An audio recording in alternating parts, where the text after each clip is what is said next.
నమస్కారం, welcome to I dream. ధర్మ మార్గం విత్ విజిత కార్యక్రమానికి స్వాగతం.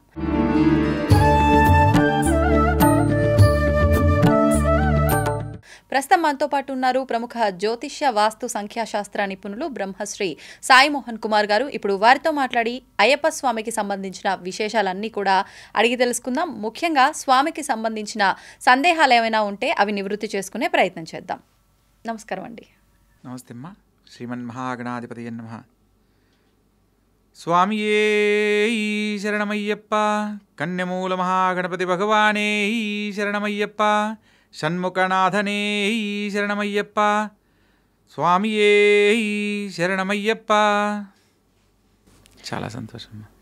సంతోషంగా ఉందండి నాకు కూడా. అంటే అయ్యప్పని ఇష్టపడని భక్తులే ఉండరు నిజంగా. అంటే వాళ్ళ కుటుంబంలో ఎవరైనా మాల వేస్తేనే వాళ్ళకి ఆ ఇంట్రెస్ట్ వస్తుంది అనుకుంటారు, కానీ నిజంగా అయ్యప్ప స్వామి పూజ ఎక్కడైనా జరుగుతుంది అని అంటే పిలవకపోయినా సరే వెళ్ళిపోవాలనిపిస్తుంది ఆ పాటలు భజనలు అన్ని వినగానే. అలాంటి అయ్యప్ప స్వామికి సంబంధించిన విషయాలని మీతో మాట్లాడుతున్నా నిజంగా చాలా సంతోషంగా ఉంది. తప్పకుండా తెలియజేస్తాను. అయితే ముఖ్యంగా అయ్యప్ప స్వామి చరిత్రకు సంబంధించిన విషయాలు మనం వింటున్నప్పుడు మనం రెండు రకాల పేర్లు వింటూ ఉంటాం, అయ్యప్ప అని, ధర్మశాస్త్ర అని చెప్పి. అంటే ఎవరు ఈ ధర్మశాస్త్ర, ఎవరు అయ్యప్ప? అంటే అయ్యప్పకే మరొక పేరు ధర్మశాస్త్రనా లేకపోతే ఏంటి అనేది ఒక పెద్ద క్వశ్చన్ మార్క్ అండి. తప్పకుండా తెలియజేస్తానమ్మా.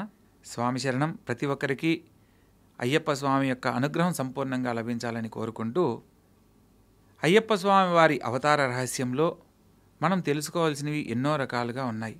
అందులో ప్రధానంగా పార్వతీ పరమేశ్వరులు ఈశ్వరుని అంశతో, అదేవిధంగా హరిహరాదుల సంగమం చేత కలిగిన సంతానంగా హరిహరపుత్రుడు శ్రీధర్మశాస్త్ర. ధర్మాన్ని శాసించడం కోసంగా పుట్టినవాడు కాబట్టి ఆయనకు ధర్మశాస్త్ర అని నామకరణం చేయడం జరిగింది. మొట్టమొదటిగా మనం అయ్యప్ప వారి దీక్షలో నమస్కార శ్లోకాల గురించి చెప్పేటప్పుడు భూతనాద సదానంద సర్వభూతదయాపరా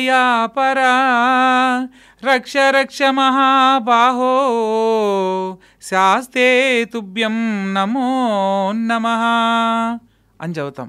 అంటే భూతగణాలకు అధిపతిగా మొట్టమొదటగా భూతనాథుడుగా ఉండేవారు. భూతనాథుని అంశలో 8 రకాల శాస్త్రాలు ఆవిర్భవించారు. అందులో మనకు ప్రతి ఒక్క స్వామివారి అయ్యప్ప దీక్షలో ఎక్కువగా వింటున్న నామం ధర్మశాస్త్ర. దీంట్లో వీరశాస్త్ర, కాలశాస్త్ర, ఉత్పన్న శాస్త్ర, చాలా ఇలా 8 రకాల అయ్యప్పలు ఉన్నారు. మనము అది అయ్యప్ప స్వామివారి సహస్రనామావళి చదివినా లేదా అష్టోత్తర శతనామావళి చదివినా మహాశాస్త్రే నమః, వీరశాస్త్రే నమః అని వరుసగా స్వామివారి 8 నామాలు కూడా వస్తూ ఉంటాయి. అవునమ్మా.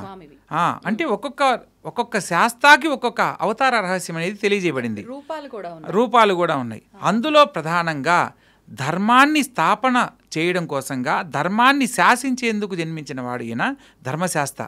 చాలామంది మనము ఈ యొక్క పలికే విధానంలో ధర్మశాస్త్ర అని చదివే వాళ్ళని కూడా మనం గమనించవచ్చమ్మా. శాస్త్రే తుభ్యం నమో నమః అని చెప్పి చదువుతూ ఉంటారు మనం ఈ నమస్కార శ్లోకాల్లో. శాస్త్రం అని అంటే ఒక విషయం గురించి అధ్యయనం చేయబడిన దాన్ని శాస్త్రం అంటారు. అదే శాస్త్ర అంటే ఒక విషయాన్ని శాసించగలిగిన వాడు. అదేవిధంగా ఈ యొక్క అయ్యప్ప స్వామి ధర్మాన్ని శాసించడానికి ఆవిర్భవించాడు కాబట్టి ధర్మశాస్త్రగా ఆయన్ను మనం పిలుస్తూ స్వామివారిని ఒక విశేష నియమాలను ఆచరిస్తూ స్వామివారి అనుగ్రహాన్ని మనం పొందుతూ ఉన్నాం. అంటే ఇప్పుడు అయ్యప్ప వేరు, ధర్మశాస్త్ర వేరు. అంటే విష్ణుమూర్తి దశావతారాల్లాగా అయ్యప్పలో ఇదొక అంశ అవతార రహస్యం.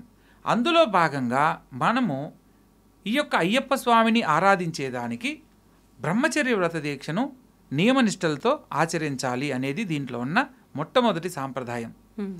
బ్రహ్మచర్య వ్రత దీక్షలో మనకు అన్ని రకాల భోగభాగ్యాలు అనుకూలంగా ఉన్నప్పటికీ కూడా వాటన్నింటినీ త్యజించి ఒక నియమానికి కట్టుబడి ధర్మాన్ని అనుసరిస్తూ ఆచరించే ఉపవాస నియమానికి సంబంధించి ప్రత్యేకమైన మాలగా, దీక్షగా దీన్ని చెప్పవచ్చు. అసలు ఈ యొక్క మాలను దీక్షగా ఎందుకు తెలియజేశారు? దీక్ష అంటే మనకు ఒక నియమం ప్రకారం ఆచరింపదగినది.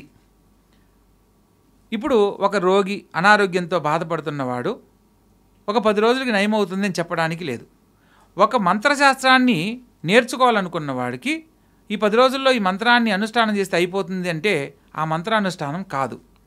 సంపూర్ణమైన అనుగ్రహాన్ని, మంత్రసిద్ధిని సంపూర్ణంగా పొందాలి అని అంటే మండల కాలం ఖచ్చితంగా ఏర్పడుతుంది. మీరు క్రిందటిసారి మాట్లాడినప్పుడు మండలము అని అంటే 42 రోజులు కాదు అని చెప్పడం జరిగింది. ఒకసారి దాని విశ్లేషణ కూడా తప్పకుండా తెలియజేస్తామా. మండలము అంటే 48 రోజులను ప్రామాణికంగా తీసుకోవాలి. ఎందుకు 52 రోజులు తీసుకోవచ్చు, లేదా 46 రోజులు తీసుకోవచ్చు. గురుగారు మేము విన్నది 41 రోజే అని అన్నారు, మీరేమో 48 రోజులు అంటున్నారు, దీనికి ప్రామాణికం ఏంటి, మేము ఎలా నమ్మాలి అని సందేహం కలగొచ్చమ్మా. మనకు గ్రహాలు, నక్షత్రాలు, రాసులు ఈ మూడింటిని ఆధారం చేసుకుని ప్రతి ఒక్కరూ వారి యొక్క జీవన విధానాన్ని ఈ యొక్క భూమండలం మీద కొనసాగిస్తూ ఉన్నారు. అటువంటి సందర్భంలో మీకు పేరుంటుంది, నాకు పేరుంటుంది, ఆ పేరుకు సంబంధించి ఒక నక్షత్రం, నక్షత్రాధిపతి, ఒక రాశి అలా ఉంటాయి. సో వీటన్నింటినీ నక్షత్రాలు 27, గ్రహాలు 9, రాసులు 12, 27 + 12 + 9 కలిపితే 48. ఈ 48ని మండలం అంటారు. పూర్వము ఒక విలువిద్య నేర్చుకోవాలనుకున్న ఒక గురువు దగ్గర శిష్యరికం చేస్తూ శస్త్ర విద్యలు నేర్చుకోవాలంటే మండల కాలంలో నేర్పేవాళ్ళు. మండల కాలం ఖచ్చితంగా సమయం పట్టేది. అంటే మండలము అంటే ఏంటి అనేది ఒక క్లారిటీ వచ్చింది. కానీ అసలు ఎప్పుడు ఈ దీక్ష అనేది ప్రారంభించాలి, ఎప్పటి వరకు దీన్ని మనం కొనసాగించాలి అనేది ఏమైనా కూడా విశ్లేషణ ఉందా దాని గురించి? ఖచ్చితంగా తెలియజేస్తానమ్మా. మనకు ఎక్కడైతే అయ్యప్ప స్వామి వారి అవతార రహస్యం గురించి మనం తెలుసుకున్నామో, మలయాళ దేశం, మనం ప్రస్తుతం పిలుచుకుంటున్న కేరళ ప్రాంతంలో స్వామివారి అవతార రహస్యానికి సంబంధించిన ప్రదేశం మొత్తం భయంకరమైన కీకారణ్యంగా వన్యమృగాలతో గుమిగూడి ఉండేది. అటువంటి ప్రాంతంలో మనం స్వామివారిని దర్శించాలి అని అంటే ప్రత్యేకంగా వెళ్ళడానికి, అంటే కంటిన్యూ వెళ్ళడానికి అనుకూలంగా ఉండేది కాదు పూర్వకాలం. ప్రస్తుతం అయితే ఎన్నో రకాల వసతులు మనకు ఏర్పడ్డాయి. అటువంటి సందర్భంలో ఒక కార్తీక మాసానికి ఒక విశిష్టత ఉంది. కార్తీక మాసంలో కోటి సోమవారం అని ప్రత్యేకంగా ఈశ్వరుణ్ణి ఎలా అయితే ఆరాధిస్తామో, విష్ణుమూర్తి ఆలయ సందర్శనంలో విష్ణువుని ఆరాధించేదానికి కూడా చాలా విశిష్టత ఉంది. శ్రవణ నక్షత్రం రోజు ఈ యొక్క కోటి సోమవారం అనేది ఏర్పడుతుంది. శ్రవణ నక్షత్రం రోజు, శ్రవణ నక్షత్రం అంటే వెంకటేశ్వర స్వామి వారి జన్మ నక్షత్రం, అంటే అది విష్ణువుకి ప్రియమైనది. అది కార్తీక మాసము సోమవారం అంటే ఈశ్వరునికి ప్రియమైనది. ఒక చిన్న సందేహం అండి, అడగండమ్మా. తప్పకుండా. ఇప్పుడు మనమంటే మానవులము, పుట్టుక మరణాలు ఉన్నాయి కాబట్టి నక్షత్రాలు, గ్రహాలు ఇవన్నీ మనకు వర్తిస్తాయి. భగవంతుడు మానవ రూపంలో వచ్చిందల్లా అంటే రాముడి అవతారం మాత్రమే. ఒకవేళ ఆ సమయంలో అయితే ఆయనకు నక్షత్రము, గ్రహాలు, రాశులు ఉన్నాయంటే ఓకే. మరి ఇవన్నీ పుట్టుక చావులు లేని వాళ్ళకి నక్షత్రాలు ఇవన్నీ ఏంటి అంటే ఏం చెప్తారు? మన పూర్వులు అగస్త్య మహాముని, సౌనకాది మహామునులు దివ్యశక్తితో వారి యొక్క అవతార రహస్యం గురించి తెలుసుకున్న సందర్భంలో కొన్ని ప్రామాణికంగా తెలియజేయబడ్డాయమ్మా. ఆరుద్ర నక్షత్రం అంటే ఈశ్వరుని యొక్క జన్మ నక్షత్రం, సుబ్రహ్మణ్యేశ్వర స్వామికి కృతికా నక్షత్రం, అయ్యప్ప స్వామిది ఉత్తరా నక్షత్రం. మనకు ఒక పాటలో కూడా వింటామన్నమాట, ఉత్తరా నక్షత్రం చూడరో అంటే ఉత్తరా నక్షత్రం ఆకాశంలో కనపడిన మరుక్షణమే మనకు ఈ యొక్క జ్యోతి దర్శనం అవుతుంది. సో మనం ఒక విషయాన్ని మనం జ్యోతి దర్శనం ఏ సమయంలో అవుతుంది అని తెలుసుకోవడానికి ప్రామాణికంగా మనకు ఏదైనా ఒకటి హింట్ మార్క్ అనేది కావాలి. దాన్ని ఐడెంటిఫై చేయడం కోసంగా మన పూర్వ మునులు ప్రతి ఒక్కదానికి ప్రామాణికంగా కొన్ని తెలియజేయడం జరిగిందనమాట. సూర్యుడు ఒక రాశి నుంచి మరొక రాశిలోకి మారడాన్ని సంక్రమణం అంటారు. ఇప్పుడు ధనుర్రాశిలోకి మారాడనుకోండి, ధను సంక్రమణం అంటారు. మకర రాశిలోకి మారినప్పుడు మకర సంక్రమణం అంటారు. ఇప్పుడు ప్రస్తుతం జరగబోతుంది స్వామివారి జ్యోతి రూపంలో దర్శనమిచ్చిన సమయం మకర సంక్రాంతి నాడు. అలా ఎందుకు దీని గురించి చెప్పుకోవాలంటే మనం 12 సంక్రాంతులు అంటే 12 సూర్యుని యొక్క అవతారాలను మనం తెలుసుకోవచ్చు. ధనుర్రాశిలోకి ఖచ్చితంగా జరుగుతుందమ్మా. అందులో ఈ యొక్క దక్షిణాయన కాలంలో మన యొక్క జీవితాలకు సంబంధించిన కార్యక్రమాలు, అంటే ఏదైనా సరే పితృదేవతలకు సంబంధించిన కార్యక్రమాలు, మన జాతకానికి సంబంధించిన ఏదైనా దోషాలు ఉంటాయి పోగొట్టుకోవడానికి, ఇవన్నీ చేసుకునేదానికి దక్షిణాయనాన్ని ప్రామాణికంగా తీసుకుంటారు. ఉత్తరాయణ పుణ్యకాలంలో చేసేవన్నీ కూడా దైవ సంబంధమైన కార్యక్రమాలు. అందుకనే ఉత్తరాయణ కాలాన్ని ఉత్తరాయణ పుణ్యకాలం అని అంటారు, దక్షిణాయని దక్షిణాయన కాలమే అని అంటారనమాట. పుణ్యకాలంలో దేవాలయ ప్రతిష్టలు, కళ్యాణాలు, గృహప్రవేశాలు వీటికి ఎక్కువ ప్రాధాన్యత ఉంటుంది. ముఖ్యంగా మీరు చెప్పిన ఈ 2 కాలాల విషయానికి వస్తే మనం ఎక్కువగా ఆచరించేది ఇంగ్లీష్ నెలలు. అవునమ్మా. ఏ నెలల నుంచి ఏ నెలల వరకు అండి? ఏదమ్మా? ఇప్పుడు మీరు చెప్పిన దక్షిణాయన కాలం కానివ్వండి, ఉత్తరాయణ కాలం కానివ్వండి. మంచి ప్రశ్న. జూలై 17వ తారీఖు నుంచి జనవరి 16 వరకు మనకు ఈ యొక్క దక్షిణాయన కాలం ఏర్పడుతుంది. జనవరి 16 నుంచి జూలై 16 వరకు ఉత్తరాయణ పుణ్యకాలం ఏర్పడుతుంది. అంటే ఆంగ్లమానం ప్రకారం, ఆంగ్ల సంవత్సరాలు కనుక తీసుకున్నట్లయితే ఈ కాలంలో మనం దైవ సంబంధమైన కార్యక్రమాలు చేసే వాటికి 10ంతల ఫలితాలని పొందడానికి అవకాశం ఉంటుంది. దక్షిణాయన కాలంలో మనం గొప్ప జీవితాన్ని పొందడానికి చేసుకునే పరిహారాల వల్ల ఉత్తరాయణ పుణ్యకాలంలో గొప్ప జీవితాన్ని పొందుతామని చెప్పడానికే ఈ యొక్క వివరణలో తెలియజేశారనమాట. ఓకే. ఇప్పుడు దీక్ష విషయానికి వస్తే ఎండింగ్ అనేది మనం విరమణ చేసేది మకర జ్యోతికి స్వామిని జ్యోతి రూపంలో దర్శించుకుంటేనే సంపూర్ణమైన ఫలితం ఉంటుంది. ఆ దీక్ష యొక్క ఫలితం అనేది లభించిందని భావిస్తారు. కానీ ప్రస్తుత రోజుల్లో చూస్తే వాళ్ళకు అనువుగా ఉండే సమయాన్ని బట్టి ముందరే వేసుకొని అప్పటి వరకు వెళ్ళేసి రావటము, దసరా అంటే సంక్రాంతి వస్తుంది కాబట్టి పండక్కి కుటుంబంతో గడపాలి అని చెప్పి ముందుగా వెళ్ళి రావటము, ఇలాంటివి రకరకాలుగా చూస్తున్నాం. అది కరెక్ట్ పద్ధతి? చాలా మంచి ప్రశ్న అడిగారు. ప్రతి ఒక్క అయ్యప్ప స్వామి తెలుసుకోవాల్సిన విషయం ఏంటంటే, మనకు శాస్త్రంలో ఒక దీక్ష అని చెప్పబడింది అని అంటే మనం మండల కాలాన్ని ఖచ్చితంగా ఆచరించవలసిందే అని దాని యొక్క మొట్టమొదటి నియమం. మండల కాలం పూర్తి చేస్తేనే ఆ యొక్క దీక్షా ఫలితాన్ని పొందుతాం. ఇక్కడ ఎందుకు స్వామి 11 రోజులు నేను వెళ్ళేసి వస్తాను, అయ్యప్ప స్వామి నన్ను అనుగ్రహించడా? ఆయన దేవుడే కదా, ప్రతి ఒక్కరిని అనుగ్రహిస్తాడు, ఆపద్బాంధవుడు అంటాడు, అనాథరక్షకుడు అంటారు. అటువంటప్పుడు ఈ ఒక మంత్రాన్ని నేను కంటిన్యూ చదువుతూ నేను ఆ స్వామివారి అనుగ్రహాన్ని పొందితే నాకు వరం ఇవ్వడా అంటే ఇవ్వడనే చెప్తాను. ఎందుకంటే ఒక ఆచరణ నియమాన్ని మనకు తెలియజేసినప్పుడు దాన్ని ఖచ్చితంగా ఆచరించాలి. ఎందుకు ఇవ్వడం అంటే మనము 18 మెట్లకు ఒక్కొక్క అధిష్టాన దేవత తెలియజేయబడింది. మనకు అష్టాదశ శక్తిపీఠాలు ఎలా అయితే ఉన్నాయో మనం వదిలివేయవలసిన కొన్ని, మనం భగవంతుని అంటే ఒక మానవుడు భగవంతుని చేరాలంటే వాడు ఎటువంటి స్థితి నుంచి ఎటువంటి స్థితికి వెళ్ళాలి? అరిషడ్ వర్గాలు అంటారు. కామ, క్రోధ, లోభ, మోహ, మదమాశ్చర్యాలు, అహంకారము, జ్ఞానము, అజ్ఞానము, విద్య, అవిద్య. అంటే మనం ఏదైనా ఒక విషయాన్ని మాట్లాడేటప్పుడు జ్ఞానంతో కూడిందై ఉండాలి. ఆ జ్ఞానంతో కూడిన మాటలు మనకు రావాలి అంటే మనం మాటల ఖచ్చితంగా ఇది ఎదుటివాడితో మాట్లాడేటప్పుడు ఖచ్చితంగా మాట్లాడే ధోరణి అనేది పనికిరాదు. సో అందులో మనం జ్ఞానంతో కలిపి మాట్లాడగలము అని అంటే సరస్వతీమాత అనుగ్రహం ఉంటే మనం మాట్లాడే మాట మిమ్మల్ని గౌరవంగా నేను మాట్లాడగలను. నాకు అది తెలియదు అనుకోండి, అరే ఏంద్ర చదువుకోలేదైంది అనే పద్ధతిలో మాట్లాడతారు. అవునా కదమ్మా? సో అందుకని అటువంటి ఇవన్నీ కూడా మనం తెలుసుకోవాలి అంటే ఒక్కొక్క మెట్టుకి కూడా ఒక్కొక్క విశిష్టతను తెలియజేయబడింది. అమ్మవారికి తెలియజేస్తాను. దాని గురించి కూడా ఈ 18 మెట్లు స్వామివారి అయ్యప్ప స్వామి కొండ చుట్టూతా 18 కొండలున్నాయి. 18 మెట్లు ఒకే శిలతో తయారు చేయబడినవి, ఏకశిలతో నిర్మాణం చేయబడినవి. అదేవిధంగా స్వామివారు ఈ యొక్క శబరికొండ పైన తన యొక్క పీఠం మీద ఆసీనుడు కాబోయే ముందు ఈ 18 సోపానాలు ఒక్కొక్క మెట్టుగా ఎక్కే సమయంలో తన దగ్గర ఉన్న 18 రకాల శస్త్రాలు అంటే బాణాలకు ఒక్కొక్క శక్తి ఒక్కొక్క పేరుతో పిలువబడుతుంది. ఒక్కొక్క బాణాన్ని ఆ ప్రదేశంలో వదులుతూ ఆయన 18వ మెట్టు దగ్గర నుంచి శబరిపీఠం లోపల పీఠంలోకి వెళ్ళి ఆయన అంతర్ధానం అవ్వడం జరిగిందనమాట పట్టబంధాసనంలో. ఇది స్వామివారి ఆ యొక్క 18 దేవతలను మనం అధిష్టానం చేస్తున్నాము అంటే మనం చేసే మండల దీక్ష ఎప్పుడైతే సక్రమమైన మార్గంలో ఉంటుందో, ధర్మాన్ని కట్టుబడి మనం నిలబడతామో అప్పుడు మాత్రమే ఆ మెట్టును తొక్కడానికి అర్హత కలిగి ఉంటాం.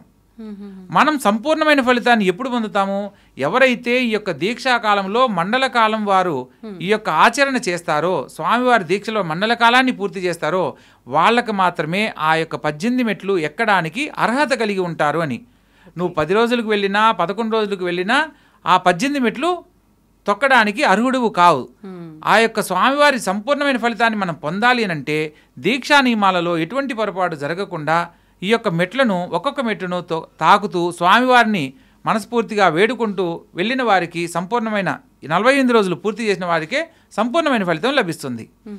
అలా ఎక్కకుండా వెళ్ళడం వల్ల కొందరికి కుటుంబంలో చిన్న చిన్న సమస్యలు ఎదురవడం లాంటివి కూడా మనం గమనిస్తూ ఉంటాం. భగవంతుడు ఏమి శత్రువు కాదమ్మా. నువ్వు నా దగ్గరికి సరిగా రాలేదు, నువ్వు 10 రోజులు మాలేసావు అందుకని నేను శిక్షిస్తాననేవాడు కాదు భగవంతుడు. అంటే శత్రువు కానప్పుడు చిన్న చిన్న ఇబ్బందులు ఎందుకు వస్తున్నాయి? అది మనలో ఉన్న పొరపాటు, మనకు అది తెలుస్తూనే ఉంటుంది. అరే నేను ఈ పొరపాటు చేశాను అని. ఏ విషయమైనా సరే పదే పదే తలుచుకుంటే అదే జరుగుతుంటుంది. మన నాత్ర అయితే ఇది మంత్ర అంటారు. ఒక అక్షరాన్ని పదే పదే చదివితే అది మంత్రమైనప్పుడు మన జాతకం ప్రకారము ఏదైనా సరే ఒక మంచి జరగాలని పదే పదే అనుకుంటే ఆ పని జరిగిపోతుంది. అది మంచి అయినా సరే చెడైనా సరే. అందుకనే తదాస్తు దేవతలు ఉంటారు, వీళ్ళు మనల్ని ఎప్పుడూ ఇలా అనుగ్రహిస్తుంటారు. అందుకని ఎప్పుడు చెడుని మనం అనుకోకూడదు అనేది కూడా మనకు వింటూ ఉంటాం.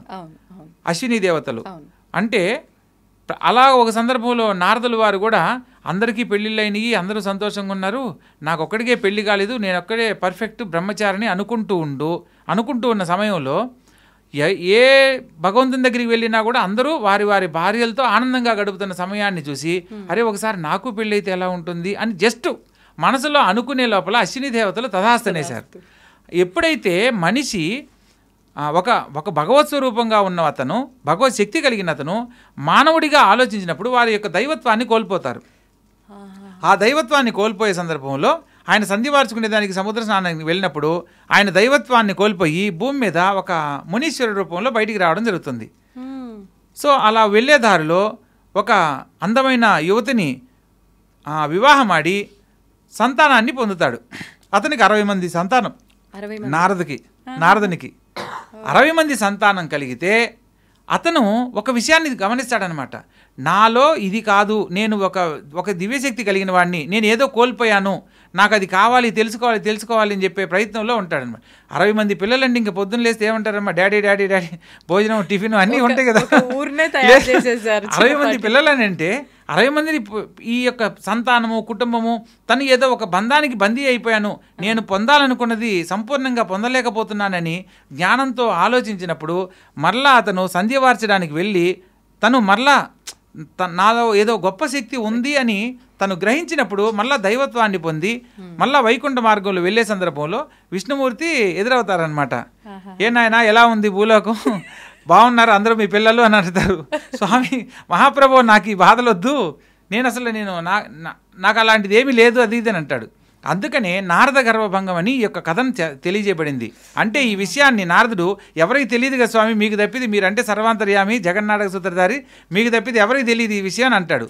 కాదు, కలియుగంలో ఇది జరిగింది కాబట్టి కలియుగంలో నారద గర్వభంగం పేరుతో నీకు పుట్టిన 60 మంది పిల్లలే వాళ్ళకు 60 సంవత్సరాలుగా ప్రభవ విభవ ఇవన్నీ 60 సంవత్సరాలు పేర్లు ఈ నారదుని యొక్క పిల్లల పేర్లు అనమాట.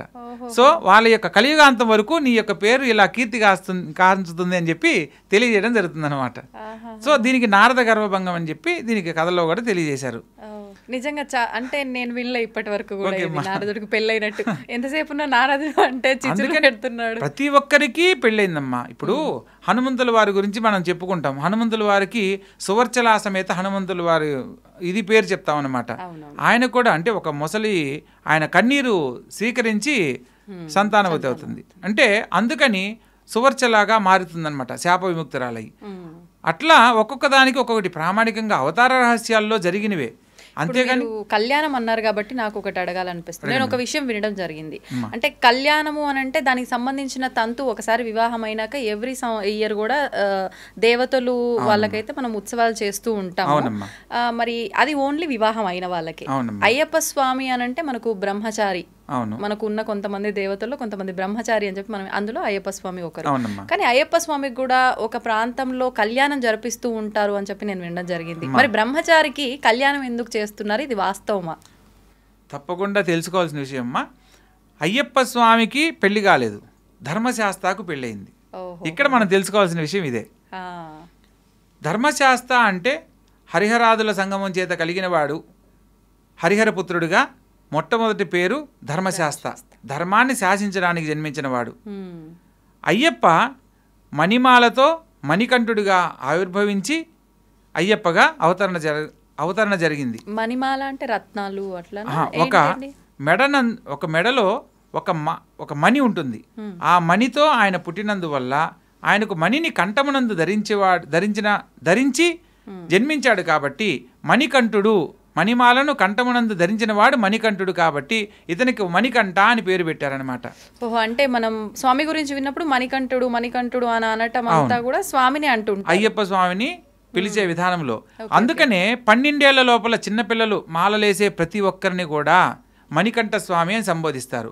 యుక్త వయసులో వేసే దీక్ష తీసుకున్న వాళ్ళందరినూ కన్యస్వామి, లేదా నెక్స్ట్ రెండోసారి కత్తి స్వామి, మూడోసారి గంట స్వామి, నాలుగోసారి గద స్వామి, ఐదోసారి పేరు స్వామి, 6 గురుస్వామి, 7 సేవక్ స్వామి, ఇలా ఒక్కొక్క సంవత్సరం తీసుకునే దీక్షకు ఒక్కొక్క పేరుతో 18వ సారికి నారీకేళ స్వామి అని ఒక అంటే కంప్లీట్గా 18 మెట్లకు సంకేతంగా 18 సార్లు సంపూర్ణంగా పూర్తి చేసిన వాడు అయ్యప్ప స్వామి అనుగ్రహాన్ని సంపూర్ణంగా పొందినవాడిగా భావించి ఆయనకు ఒక పడికర్ర కూడా ఏర్పాటు చేస్తారు. అంటే 18 సార్లు పూర్తి చేసిన వారికి వాళ్ళని ఒక గురువుగా భావిస్తారు, గురుస్వామిగా, పెద్ద గురుస్వామిగా భావించి ప్రత్యేకంగా గురుసేవ రోజు, గురు పూజోత్సవం రోజు కూడా వాళ్ళని ప్రత్యేకంగా ఆరాధిస్తూ ఉంటారు అయ్యప్ప దీక్షలో ఉన్నవాళ్ళు.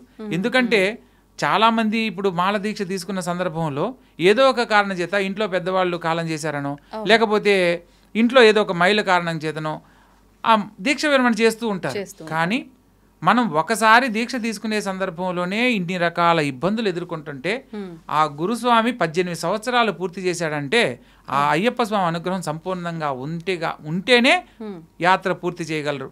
ఆ స్వామివారి దివ్య దర్శనాన్ని 18 సార్లు చేసుకున్నాడు అంటే ఆయనకు ఎంతో అనుగ్రహం ఉంది. కాబట్టి ప్రతి ఒక్కరి జీవితంలో ఎవరైతే అయ్యప్ప స్వామి దీక్ష తీసుకోవాలనుకుంటున్నారో అటువంటి గురుస్వాముల దగ్గర మనము సేవ చేసుకుంటూ దీక్షా నియమాలను ఖచ్చితంగా గనక ఆచరిస్తే ప్రతి ఒక్కరూ కూడా వారి యొక్క అయ్యప్ప స్వామి వారి వనయాత్రలో ఏ ఇబ్బంది కలగకుండా, స్వామివారి దివ్య దర్శనాన్ని చేసుకోవడానికి ఏ ఆటంకం కలగకుండా ప్రతి సంవత్సరం దీక్ష తీసుకునేదానికి అవకాశం కల్పించబడుతుంది. ఇప్పుడు మీరు అన్నదాన్ని బట్టి ఏదైనా ఆటంకం వస్తే, అవునమ్మా, ఇప్పుడు ఆటంకాలు మనకేమి చెప్పిరావు, ఎప్పుడు ఏం ఆటంకం వస్తుందో తెలియదు, మన ఇంట్లో వాళ్ళకే కావచ్చు, మనకు కావాల్సిన వాళ్ళకే కావచ్చు. అలా ఆటంకం వచ్చినప్పుడు అంటే వేసుకునేటప్పుడు ఎన్నెన్నో నియమాలు ఆచరించి ఒక పద్ధతి ప్రకారంగా వేసుకుంటున్నాము. ఒకవేళ విసర్జన అంతా బాగా జరిగి మండలం రోజులు ఆచరించిన తర్వాత విసర్జించేటప్పుడు అయితే అదొక నియమము ఉంటుంది. మరి ఇలా అర్ధాంతరంగా మధ్యలో తీయాల్సి వచ్చినప్పుడు కూడా ఏదైనా కండిషన్స్ ఉంటాయా? అసలు ఏ రకంగా ఉంటుందంటారు? మంచి ప్రశ్నమ్మా. చాలామంది జీవితాలలో ప్రస్తుత కాలంలో ఉన్న సందేహం ఏంటంటే ఇంట్లో ఏదైనా మైలు ఏర్పడినప్పుడు వెంటనే దీక్ష విరమణ చెయ్యాలి అనేది ఒక నియమం. ఎందుకంటే అయ్యప్ప స్వామి వారు తపోనిష్టలో ఉంటారు, బ్రహ్మచర్య వ్రతదీక్షలో ఉంటారు కాబట్టి మైల అనేది తగలకూడదు.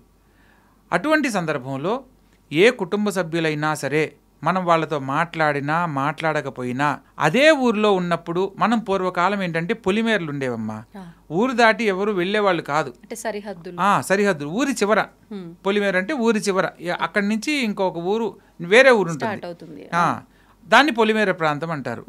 లేదా ఏదైనా ఊరి చివరిలో ఏదైనా ఈ శ్మశానాలు ఉండేవి, లేదంటే ఏదైనా చెరువులు పెద్ద పెద్ద ఉండేవి, అవి దాటి వేరే ఊరికి వెళ్ళేవాళ్ళు.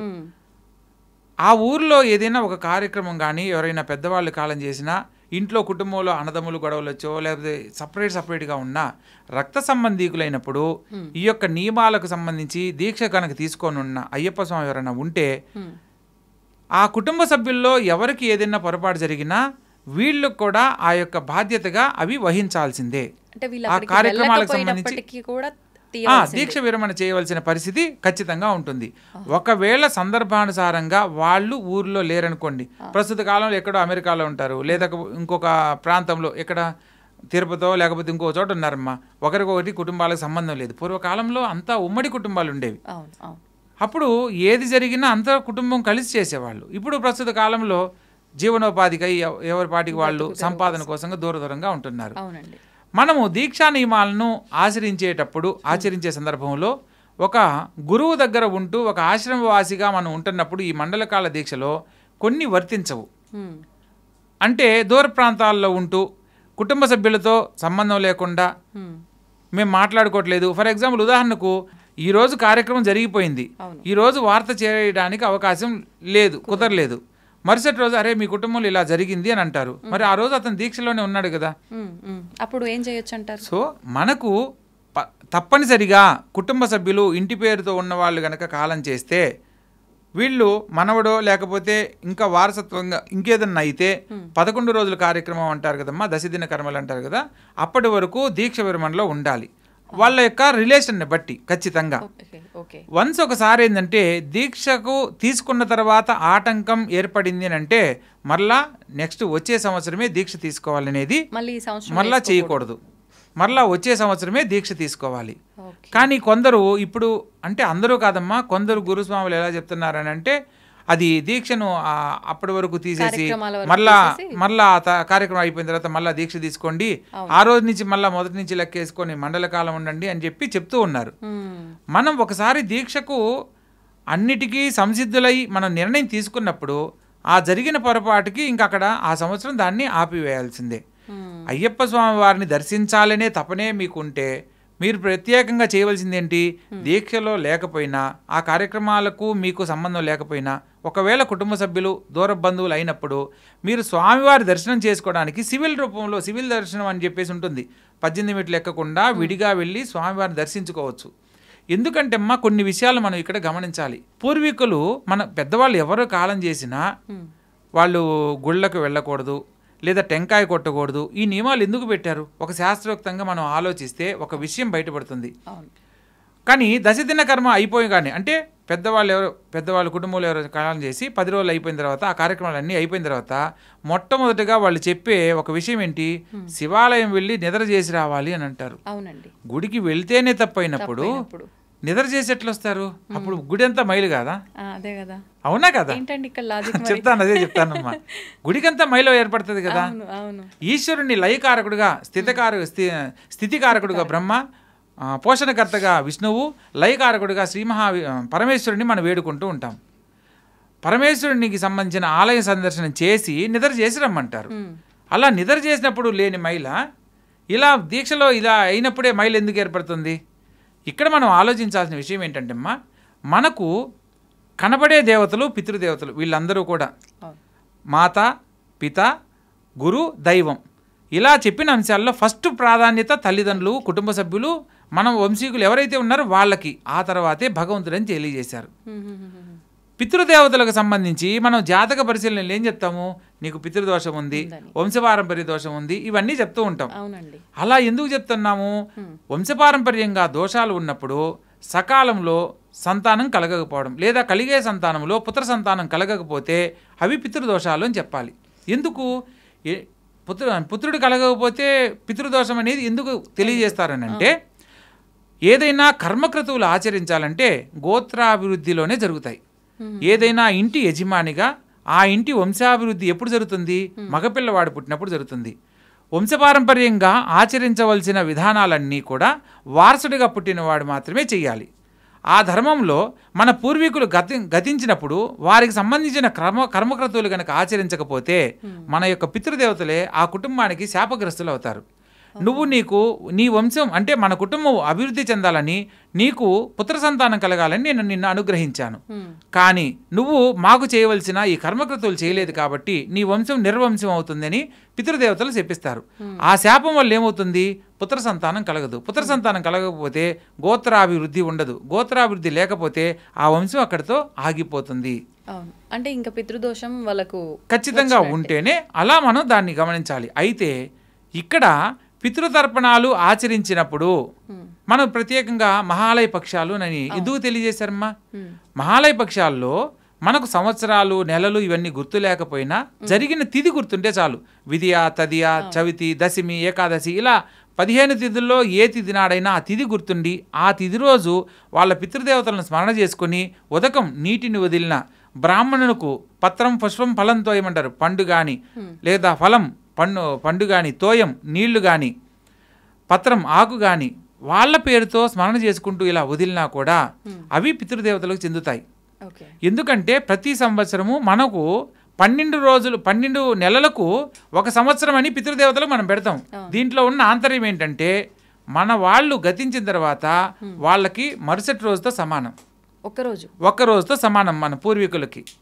ఈ రోజు మనం భోజనం తిన్నామమ్మా, మరలా రేపు ఈ మధ్యాహ్నానికి మరలా మనం భోజనం తింటున్నాం. మనకి 24 గంటలు, వాళ్ళకి 24 ఏకాదశులు కానీ 24 తిథులు అంటే పున్నములు కానీ మనం పౌర్ణిమాంతం, అమావాస్యాంతం అని చెప్పి మనం లెక్కలేసుకుంటాం కదా.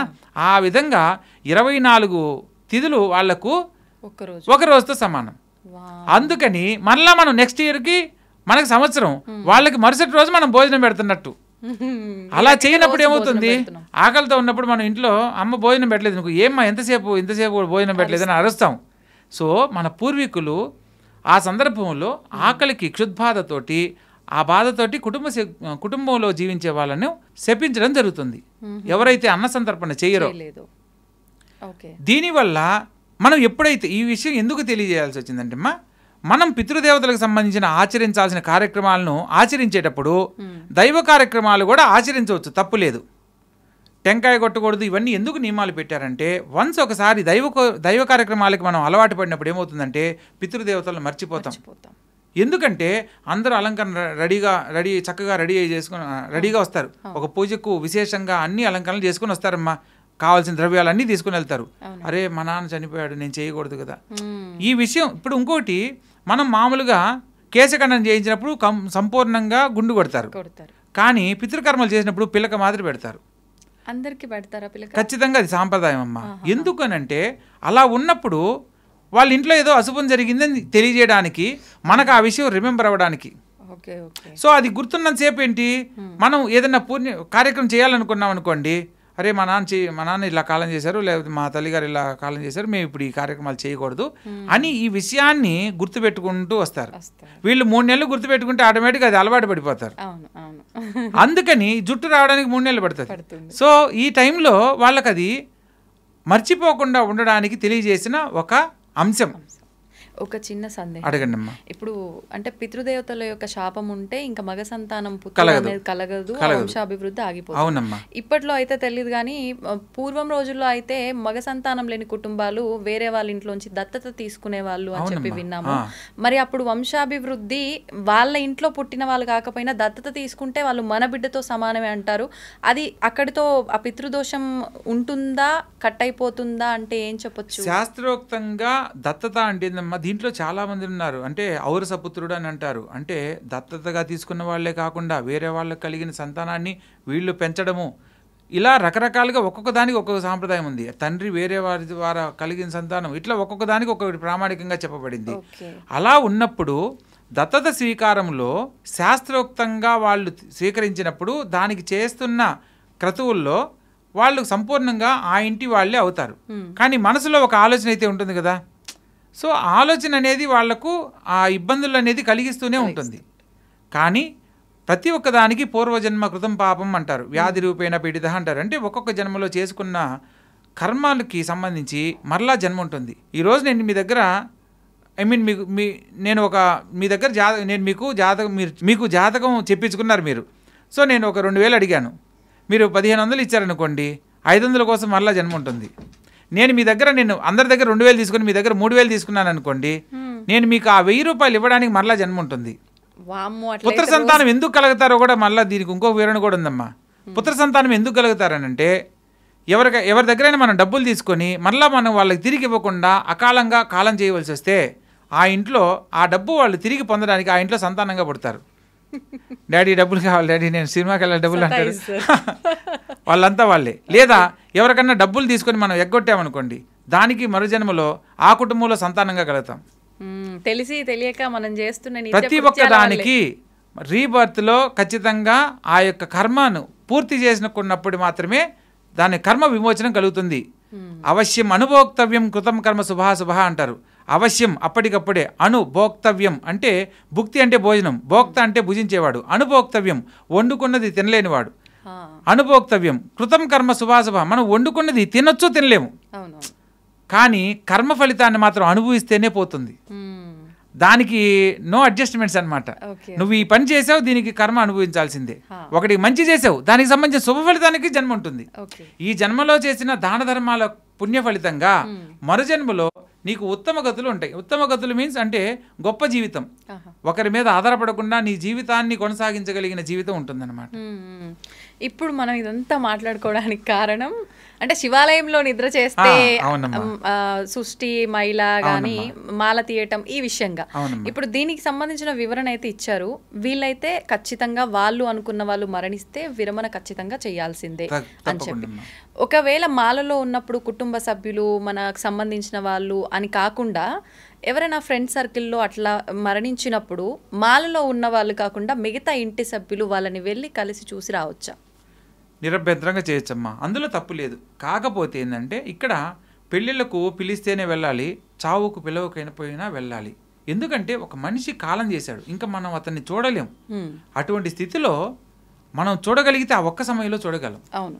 అందుకని కొన్ని సందర్భాలలో వాళ్ళిద్దరి మధ్య ఉన్న రిలేషన్, ఫ్రెండ్షిప్లో కావచ్చు, కుటుంబ సభ్యుడిగా ఆత్మీయుడిగా కావచ్చు, ఆ యొక్క బంధాన్ని నిలుపుకోవడానికి, లేదా వీళ్ళు బాగా ప్రాణ స్నేహితులు దీక్షలో ఉన్నారు అని అనుకున్నప్పుడు ఒకానొక సందర్భంలో నాకు ఇటువంటి పరిస్థితి ఏర్పడిందమ్మా. దీక్ష విరమణ చేసి ఆ కార్యక్రమాల్లో ప్రతిదీ నిలబడి చేశాను అనమాట. ఎందుకంటే దీనికంటే దానికి ఇంకా 10 రెట్ల ఫలితం. ఏదో ఫలితాన్ని ఆశించి మనం దీక్ష తీసుకోకూడదు. కాకపోతే అటువంటి కార్యక్రమాలు మనకు తెలియనప్పుడు ఏదైనా జరిగినా అది వేరే విషయం. తెలిసినప్పుడు మాత్రం దాన్ని ఆచరించవలసిన విధానాన్ని తెలుసుకొని ముందుగా అవి చేయాలన్నమాట. అది దీనికంటే దీక్ష కంటే కూడా అదే ముఖ్యం. ఓకే, ఇప్పుడు అలా విరమణ చేయాలి అని అంటే మన ఇష్టానికి మనం అర్ధాంతరంగా తీయాల్సి వచ్చినప్పుడు తీసి విషయం వినగానే తీసి అవి ఒక పక్కన పెట్టి వెళ్ళిపోవచ్చా? మళ్ళీ గురువుల సహకారంతో తీయాలంటారా? ప్రత్యేకంగా అయితే మనం ఏదో ఊర్లో ఉన్నాం, ట్రావెలింగ్లో ఉన్నాము, ఒక విషయం తెలిసిందమ్మా, మనకు దగ్గరలో ఏదైనా ఆలయం ఉంటే ఆలయంలో పూజారి అర్చకుల ద్వారా తీయించుకోవడం ఒక పద్ధతి. లేదా మనం ఇంటికి వచ్చిన తర్వాత ప్రతి ఒక్కరికి మొట్టమొదటి గురువు తల్లి చేత కూడా దీక్ష విరమణ అనేది చేసుకోవచ్చు. అంటే ఆ సందర్భాన్ని బట్టి. లేదా ఎక్కడైనా సరే మనము దీక్ష తీసుకుంటూ ఒక సన్నిధానాన్ని ఏర్పాటు చేసుకొని, అంటే దీక్షా నియమాలు ఇంట్లో ఉంటే మనకు ఆడవాళ్ళు కూడా ఉన్నప్పుడు ఈ మహిళ కొన్ని ఇంటికి సంబంధించిన ఇబ్బందులు కలగకుండా ఉండడానికి, దీక్షలో ఆటంకం కలగకుండా ఉండడానికి ఒక గురువు గారి దగ్గర సన్నిధానం ఏర్పాటు చేసుకొని ఉంటూ ఉంటారు.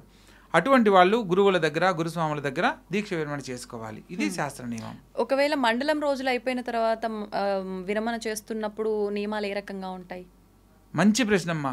ఎందుకంటే చాలామంది దీక్ష తీసుకునేటప్పుడు ఎంత భయభక్తులతో, ఎంత శ్రద్ధాభక్తులతో దీక్ష తీసుకుంటున్నారో, దీక్ష విరమణ సమయంలో చాలా తప్పులు తెలియకుండా చేస్తున్నారమ్మా. ఇందులో ప్రధానంగా గురుస్వాములుగా ఉన్నవాళ్ళు దీక్షా నియమాలను వివరంగానే తెలియజేస్తారు ప్రారంభంలో. ఇప్పుడు ప్రయాణం చేసేటప్పుడు పూర్వం అంతా గురుస్వాములతోనే వెళ్ళేవాళ్ళు. ఇప్పుడు ఏంటంటే ఒక కారు మాట్లాడుకొని కారులో వెళ్ళిపోయే వాళ్ళు ఉన్నారు, ఫ్లైట్ మాట్లాడుకుని ఫ్లైట్లో వెళ్ళిపోయే వాళ్ళు ఉన్నారు. స్వామి నాకు వేరే వర్క్ ఉంది అందుకని నేను త్వరగా వెళ్తున్నా అని చెప్పి వెళ్తున్నారు. ఈ దీక్షా నియమాలలో చాలా మంది, గురుగారు మాది శ్రీకాకుళం, నేను ఇటు కేరళ రాష్ట్రం అంటే చాలా దూరం కదా, మాకు తిరుపతి వెంకన్న స్వామి మాకు ఇంటి దేవుడు, అందుకని వస్తా మేము గుండుగోడు గుట్టించుకొని దీక్ష విరమణ చేసేసి వచ్చాము అని అంటుంటారమ్మా. అది చాలా తప్పు. దీక్షలో ఈ కేశఖండన పనులు అనేది చేయకూడదు. మొదటి నియమాల్లోనే ఉన్నాయి. గోర్లు తీయకూడదు, కేశఖండన ఊరినే శిరోజాలు కట్ చేయడం, అంటే క్రాఫ్లు, కటింగ్లు, షేవింగ్లు ఇవన్నీ చేయకూడదు. ఇవన్నీ నియమాలు. మనం ఒక వ్రతాన్ని ఆచరిస్తున్నామనంటే మనం కొన్ని నిబంధనలు పెట్టుకొని దీక్షలోకి వచ్చాం. అటువంటప్పుడు నువ్వు ఇంటికి వచ్చి దీక్ష విరమణ చేసేంత వరకు దీక్షలో ఉన్నట్టే. ఆడేదో స్వామివారు అయ్యప్ప స్వామిని నేను చూసేశాను, స్వామి అక్కడ మణికంఠి స్వామిని నెయ్యాభిషేక ప్రియుని చూసి నెయ్యాభిషేక ప్రియనే ఈ శరణమయ్యప్ప అని చెప్పేశాను, నాకు దీక్ష పూర్తి అయింది అని అంటే పూర్తి కాదు. దీక్ష అక్కడ పూర్తి చేసిన తర్వాత స్వామివారి ఏదైతే మనము దీనికి ఒక విషయం తెలుసుకోవాలమ్మా, మనం ఇంటి దగ్గర నుంచి కానీ ఎక్కడైతే దీక్ష ప్రారంభించామో ఆ ప్రారంభించిన ప్రదేశం నుంచి మనం ఇరుముడి కట్టుకునే రోజు మరలా స్వామి నేను మరలా నా ఇంటికి నేను క్షేమంగా వచ్చేంత వరకు నాకు రక్షణగా, నా కుటుంబ సభ్యులకు రక్షణగా నువ్వు ఉండాలి అని చెప్పి స్వామిని, వనదేవతను ప్రార్థించి ఆ ఇంటి ముందు టెంకాయ కొట్టి వెనుదిరిగి చూడకుండా మనం వెళ్తాం. మనం ఇంటికి వచ్చేంత వరకు ఒక రెస్పాన్సిబిలిటీ, భగవంతుని యొక్క అనుచరులను మనం ఆడ పెట్టినట్టు. సో మరలా మనం ఆయన మన కోసం ఎదురు చూస్తూ ఉంటాడు. అది ఎప్పుడు మన దీక్షలో ఉండి కరెక్ట్గా నేరుగా స్వామి దగ్గర వచ్చి, తండ్రి నన్ను క్షేమంగా చేర్చావు, నీ అనుగ్రహంతో మా కుటుంబ సభ్యులందరినీ నేను చూడగలుగుతున్నాను, నా కుటుంబ సభ్యులు అందరం కలిసి మీకు ఎంతో రుణపడి ఉన్నామని చెప్పి స్వామిని మనసులో తలుచుకొని మళ్ళా తిరు టెంకాయ అంటారు, అక్కడ అంటే ఇక్కడ ఒక టెంకాయ కొట్టి బయలుదేరిన తర్వాత రిటర్న్ ఇంటికి వచ్చి ఆ స్వామిని, నా కుటుంబాన్ని నన్ను కాపాడినందుకు సంతోషం అని చెప్పి టెంకాయ కొట్టి లోపలికి వెళ్తారు. లోపలికి వెళ్ళి కాళ్ళు కూడా కడుక్కోకూడదమ్మా. ఇంటికి వెళ్ళి కూర్చొని, లేదా గురు సన్నిధానం అయితే సన్నిధానంలో కూర్చొని ఆ తర్వాత మిగతా కార్యక్రమాలు చేసుకోవచ్చు. యాత్రా ఫలం అనేది ఉంటుంది. మనం ఇన్ని క్షేత్రాలు తిరిగినప్పుడు మనం చాలామంది ఇప్పుడు శంకర భగవత్పాదులు కానీ మన కంచికామకోటి పీఠాధిపతులు వస్తే మామూలుగా మనం ప్రతి ఒక్కరు ఎందుకు స్వామిని చూడాలనుకుంటున్నాం, ఎందుకు పాదాలు దాగి నమస్కారం చేసుకోవాలనుకుంటున్నాం, వాళ్ళు ఒక దైవాంశలో జన్మించారని, లేదా వాళ్ళు ఆ క్షేత్ర ప్రావీణ్యత ఉంటుంది, ఆ స్వామివారిని స్పర్శనం పాపనాశనం, కొందరిని తాకినా కూడా మనం ఉన్న కొన్ని నెగిటివ్స్ పోతాయని ఒక నమ్మకం. దీక్ష విరమణకు ఖచ్చితంగా ఇంటికి వచ్చి ఒకరోజు నిద్ర చేయాలమ్మా. ఆ యొక్క క్షేత్ర ఫలితాన్ని మనం సంపూర్ణంగా పొందాలి అన్నా, మన కుటుంబ సభ్యులకు ఎటువంటి ఆటంకం కలగకుండా స్వామి అనుగ్రహం సంపూర్ణంగా కలగాలన్నా ఇంటికి వచ్చిన వాళ్ళు నిద్ర చేసినప్పుడు ఆ యొక్క ఫలితం లభిస్తుంది. మనము ఒకటి ఏదన్నా మన ఇంటి దేవుడు ఉన్నాడమ్మా, ఇంటి దేవుడి దగ్గరికి వెళ్ళినప్పుడు గుడిలో నిద్ర చేసి వస్తాం. ఎందుకు? ఆ గుడిలో ఉన్న పాజిటివ్ వైబ్స్ వల్ల మన కుటుంబంలో ఏదన్నా నెగిటివ్స్ ఉంటే పోతాయి, జరగాల్సిన శుభ కార్యక్రమాలు వెంటనే జరుగుతాయని ఒక నమ్మకంతో వెళ్తాం. అలా వెళ్ళినప్పుడు ఇన్ని క్షేత్రాలు తిరిగినప్పుడు ఆ స్వామిలో ఒక దివ్య తేజస్సు అనేది ఉంటుంది. ఆ యొక్క శక్తిని మనం రాగానే కాళ్ళు కడుక్కోవడం, లేకపోతే పోగానే చాలామంది ప్రస్తుతం ఏం చేస్తున్నారంటే అమ్మా, మాల వేసేటప్పుడు చాలా నియమనిష్టలతో అన్నీ పాటిస్తారు, కానీ ఎప్పుడైతే ఇప్పుడు సినిమా అయిపోగానే గబగబా బయటకు వస్తారు చూడండి, అట్లా దీక్షకి ఆడ స్వామివారికి ఇరుముడు చెల్లించామని అంటే చాలు నేను వెంటనే వెళ్ళిపోవాలంటారు, గబగబా వస్తారు, వచ్చి మాలు సివిల్ డ్రెస్ వేసుకొని అయిపోయింది నాది మాల అని చెప్పి అంటుంటారు. అది కాదు మాల అంటే. మనము స్వామివారి అవతరణ రహస్యాన్ని వివరంగా తెలుసుకొని స్వామివారి దివ్య రూపాన్ని దర్శించి కుటుంబానికి అందరికీ ఆ యొక్క ఫలితాన్ని పంచాలి అంటే ఇంటికి వచ్చిన తర్వాత నిద్ర చేయాలి. నిద్ర చేసిన మరుసటి రోజు తెల్లవారుజామున స్వామివారికి నివేదన అన్ని ఏర్పాటు చేసుకుని గుడికి వెళ్ళి పూజ చేసుకొని వచ్చి ఇక్కడ ప్రసాదం తీసుకొని దీక్ష విరమణ చేయాలి. మాలధారణ మాల విసర్జన చేసి దాన్ని ప్రసాదంగా తీసుకోవాలి. ఒకవేళ ఇంట్లో పెద్దవాళ్ళు ఉంటే తల్లిగా మాతృమూర్తి చేత తీయించుకోవచ్చు, లేని పక్షంలో గుళ్ళో కనుకైతే గురుస్వాముల చేత తీయించుకోవాలి. ఇది శాస్త్ర నియమం. ఓకే, ఇప్పుడు ఆ తీసిన మాలలు వస్త్రాలు అవన్నీ ఏం చేయాలి, ఎక్కడ పెట్టాలండి? ఈ యొక్క అయ్యప్ప దీక్ష అనేది బ్రహ్మచర్య వ్రత దీక్షకు ప్రత్యేకంగా ఈ యొక్క మాలకు స్త్రీలకు కూడా చాలా దూరంగా ఉండాలి, మాతాని సంబోధించాలి అని ఇది ఎందుకు తెలియజేశారమ్మా? అవతల వాళ్ళల్లో మనం మామూలుగా చూసినట్టు చూడడం వల్ల ఏదైనా బ్రహ్మచర్య వ్రత దీక్షలో అంటే మామూలు ఒక మిడిల్ ఏజ్లో ఉన్న వాళ్ళకి ఎటువంటి ఆలోచన అయినా కలగడానికి అవకాశం ఉంటుంది. మాతాను సంబోధించినప్పుడు మాతృమూర్తిగా చూసినప్పుడు తన వ్రతభంగానికి వ్రతానికి సంబంధించిన ఏ భంగం కలగదు. అందుకని ఈ నియమాలు తెలియజేశారు. అందులో ఈ యొక్క మాలకు ఒక పవిత్రత ఉంటుంది, ఈ బట్టలకు కూడా ఒక పవిత్రత ఉంటుంది. కాబట్టి కొందరు ఏం చేస్తారంటే వీటిని మరలా వచ్చే సంవత్సరానికి భద్రపరుచుకునే ఉతికి నీట్గా శుభ్రపరచుకొని భద్రపరుచుకుంటారు. ఈ యొక్క మాలల్ని మరలా కూడా వేసుకునే అవకాశం కూడా ఉందమ్మా. కొందరు కంటిన్యూగా మాల ధరించాలనుకున్న వాళ్ళు వీటిని వెండిలో కానీ అలా చేయించుకొని కంటిన్యూగా మాలధారణ చేస్తుంటారు. ఇంకొకటి మాలధారణలో మనం తెలుసుకోవాల్సిన విషయం ఏంటంటే ఇప్పుడు బయట వ్యాపారం కోసం రంగురంగుల మాలలన్నీ అమ్ముతున్నారమ్మా. హరిహరపుత్రుడిగా అయ్యప్పను మనం ఆరాధించేటప్పుడు హరికి సంకేతమైన రుద్రాక్షమాల, హరునికి సంబంధించి తులసిమాల లేదా చందనమాల లేదా స్ఫటికమాల, ఇలా ఒక మాలకు జతమాల అంటారు. అంటే తోడు మాలగా హరిహరాదులకు సంకేతంగా 2 మాలలు ధరించాలి. ఎందుకంటే ఒక్క మాలే ధరించారమ్మా. ఇప్పుడు ఈ వ్యాపారం కోసం రకరకాలుగా తయారీలో కొన్ని అవి పెరిగిపోతూ ఉంటాయి. అప్పుడు ఈ యొక్క కొత్తగా మాలధారణ చేసిన స్వాములకు ఒక తెలియని భయం ఉంటుంది. అయ్యో స్వామి నేనేం తప్పు చేయలేదు, మాల దిగిపోయింది స్వామి అని చెప్పి భయపడుతూ ఉంటారు. ఆ భయం వల్ల తను చేస్తున్న దాంట్లో ఎంత నిష్ఠగా ఉన్నప్పటికీ ఆ రోజు మాల ఎందుకు దిగిందో ఏమో, నేనే తప్పు చేయలేదు, ఒక గిలిగా ఉంటాడు. ఆ గిలి కలగకుండా ఉండడానికి తోడు మాల ఉన్నప్పుడు ఆ ఇబ్బంది అనేది కలగదు. అయితే ఇప్పుడు నిజంగా అది అట్లా ఒకటి తెగిపోవటము అనేది అదేదన్నా అంటే ఇలాంటి ఏదైనా జరిగినప్పుడు నిజంగా ఇది ఒక అపశకునంగానో లేదంటే ఈ దీక్షలో ఏదో జరిగింది అని మాత్రమే భావిస్తాం.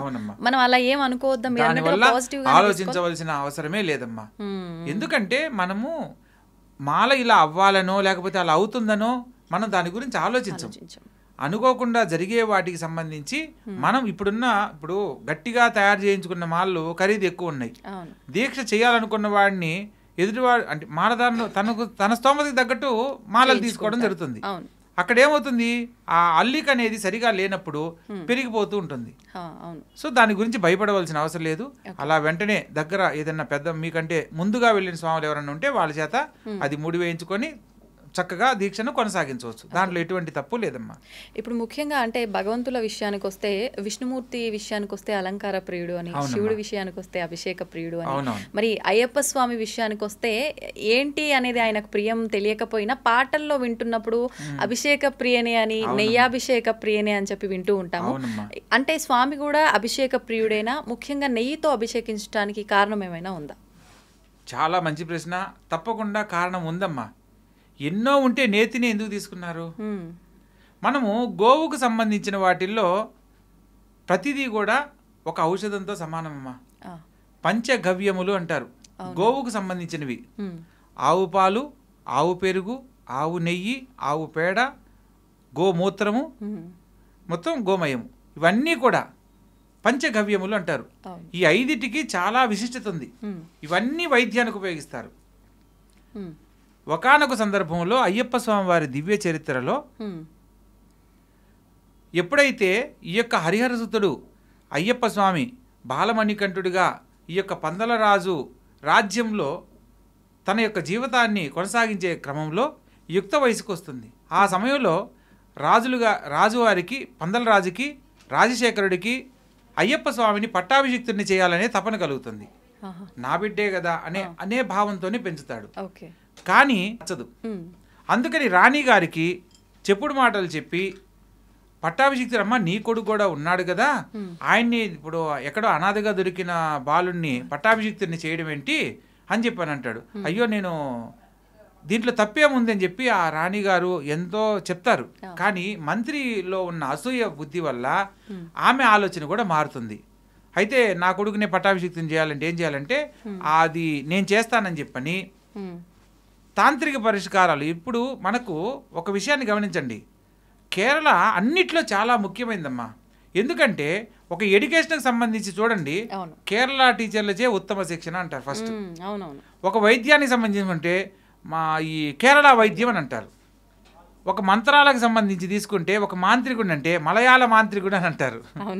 సో విద్య పరంగా తీసుకున్న, చదువు పరంగా తీసుకున్న, శాస్త్ర సంబంధమైన విద్యలకు సంబంధించి తీసుకున్న కేరళలో ఆయుర్వేదానికి సంబంధించిన చెట్లు చాలా ఉన్నాయి.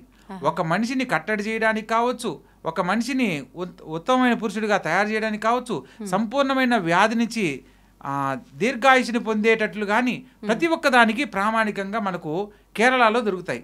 ప్రస్తుత కాలంలో ఈ తిరువెన్కోయరు మన తిరువనంతపురం అనంత పద్మనాభ స్వామి వారి విశిష్టతతోటి ప్రపంచంలో కల్లా నెంబర్ 1 పొజిషన్ అయిపోయింది కేరళ.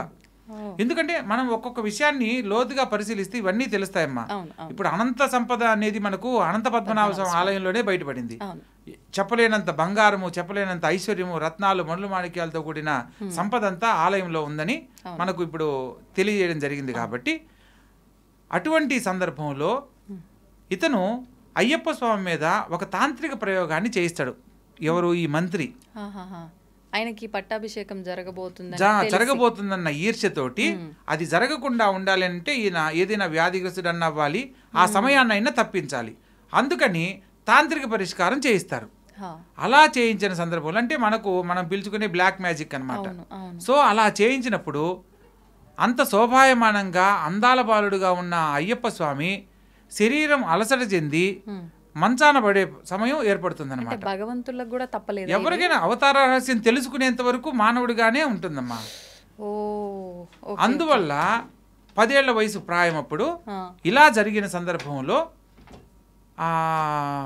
దేవవైద్యుడైన పరమేశ్వరుడు ధన్వంతరిగా మారి ఈ విషయాన్ని తెలుసుకొని భూమండలానికి వచ్చి అంటే ప్రచారం చేస్తారనమాట. రాజు నా బిడ్డకి ఇలా ఉంది, ఆరోగ్యరీత్యా బయటపడటానికి ఏదైనా పరిహారం చెప్పగలిగిన ఎవరైనా వైద్యుడు ఉన్నారని చెప్పి ప్రచారం చేసినప్పుడు ఈ విషయాన్ని గ్రహించిన పరమేశ్వరుడు దేవవైద్యుడిగా ధన్వంతరిగా మారుతాడు. ధన్వంతరిగా మారి భూమండలానికి వచ్చి స్వామివారికి నేతితో లేపనం చేసి ఆలింగనం చేసుకుంటాడు పరమేశ్వరుడు. ధన్వంతరి అంటే వైద్యానికి సంబంధించిన అధిష్టాన దేవుడు. ఎవరికైనా అనారోగ్యంతో బాధపడుతున్న వాళ్ళు ధన్వంతరి స్తోత్రాన్ని కనుక పఠిస్తే వాటికి ఎటువంటి దీర్ఘకాలిక వ్యాధులు సైతం నయమవుతాయన్నమాట. ఆయన దేవవైద్యుడు, ఆయన ధన్వంతరి లయకారకుడు.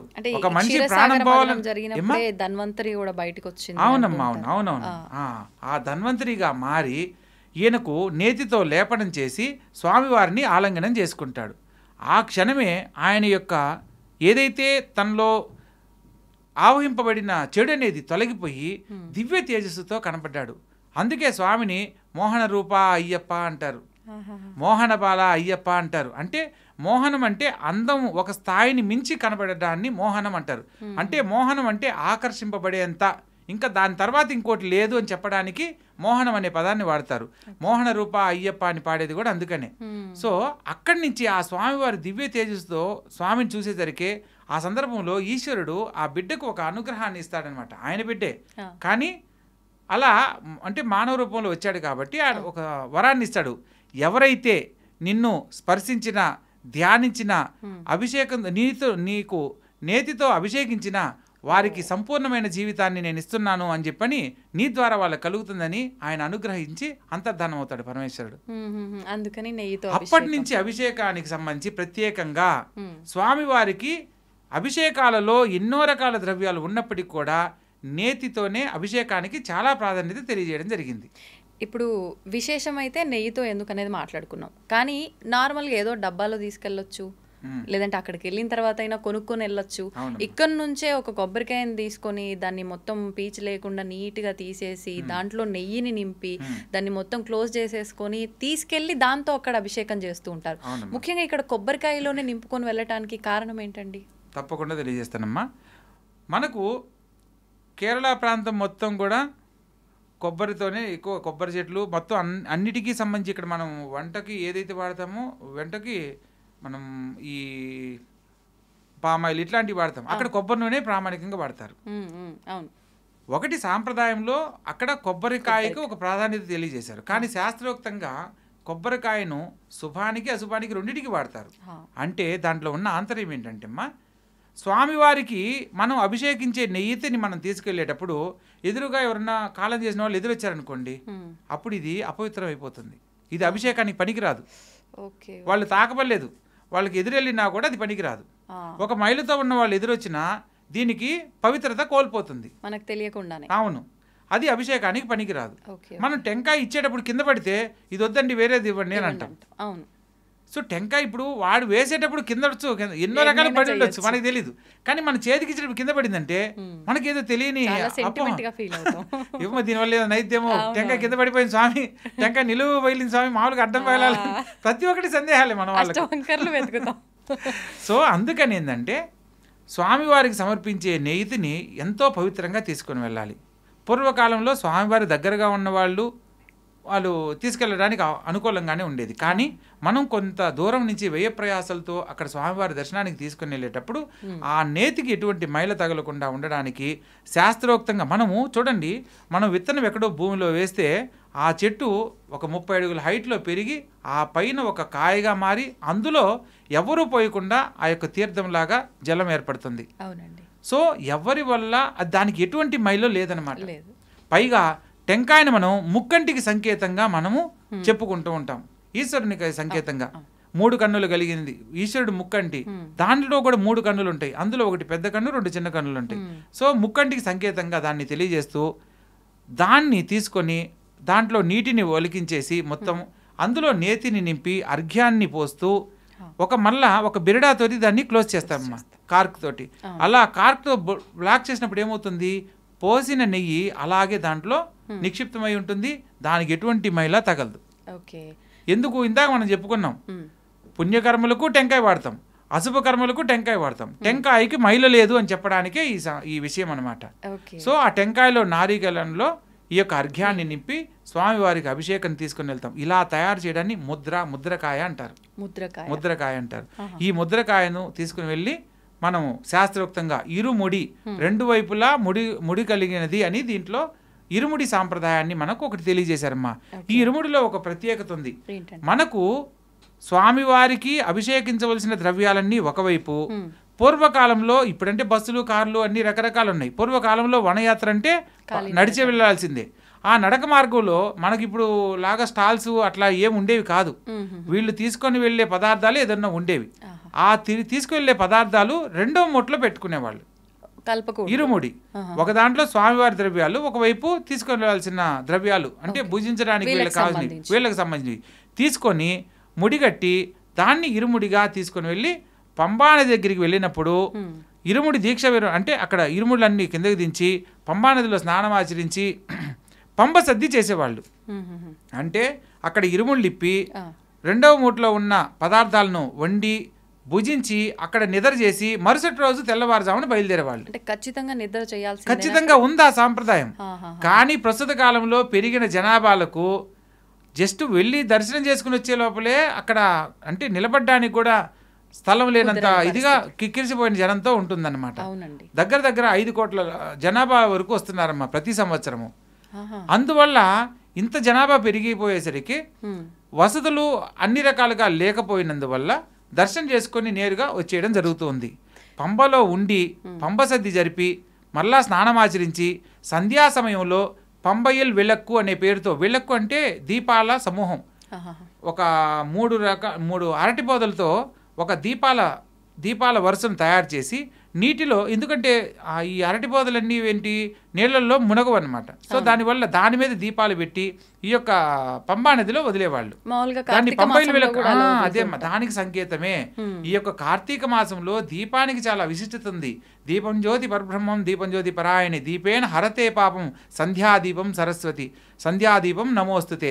అటువంటి సంధ్యాదీపాన్ని మనం స్మరణ చేసినా, దర్శించినా, స్పృశించినా మనకు ఎటువంటి నెగిటివ్ ఉన్నా తొలగిపోతుంది. కాబట్టి పూర్వజన్మకు సంబంధించిన ఏదన్నా ఉన్నా కలిదోష నాశనాలన్నీ జరుగుతాయి. కాబట్టి ఆ స్వామివారిని దర్శించి ఆ యొక్క పంబానదిలో దాన్ని పంబైల విళక్కు పేరుతో వదిలేవాళ్ళు. అందుకని మనం శరణఘోషలో కూడా పంబానది ఏ ఈ శరణమయ్యప్ప, పంబైల విళక్కే ఈ శరణమయ్యప్ప అని నీలిమల ఎట్రమే ఈ శరణమయ్యప్ప అంటారు. అంటే ఇది పంబానదిలో వదిలిన తర్వాత నీలిమల ఎక్కండి అని చెప్పడానికే శరణఘోషలో వివరంగా చెప్పారనమాట.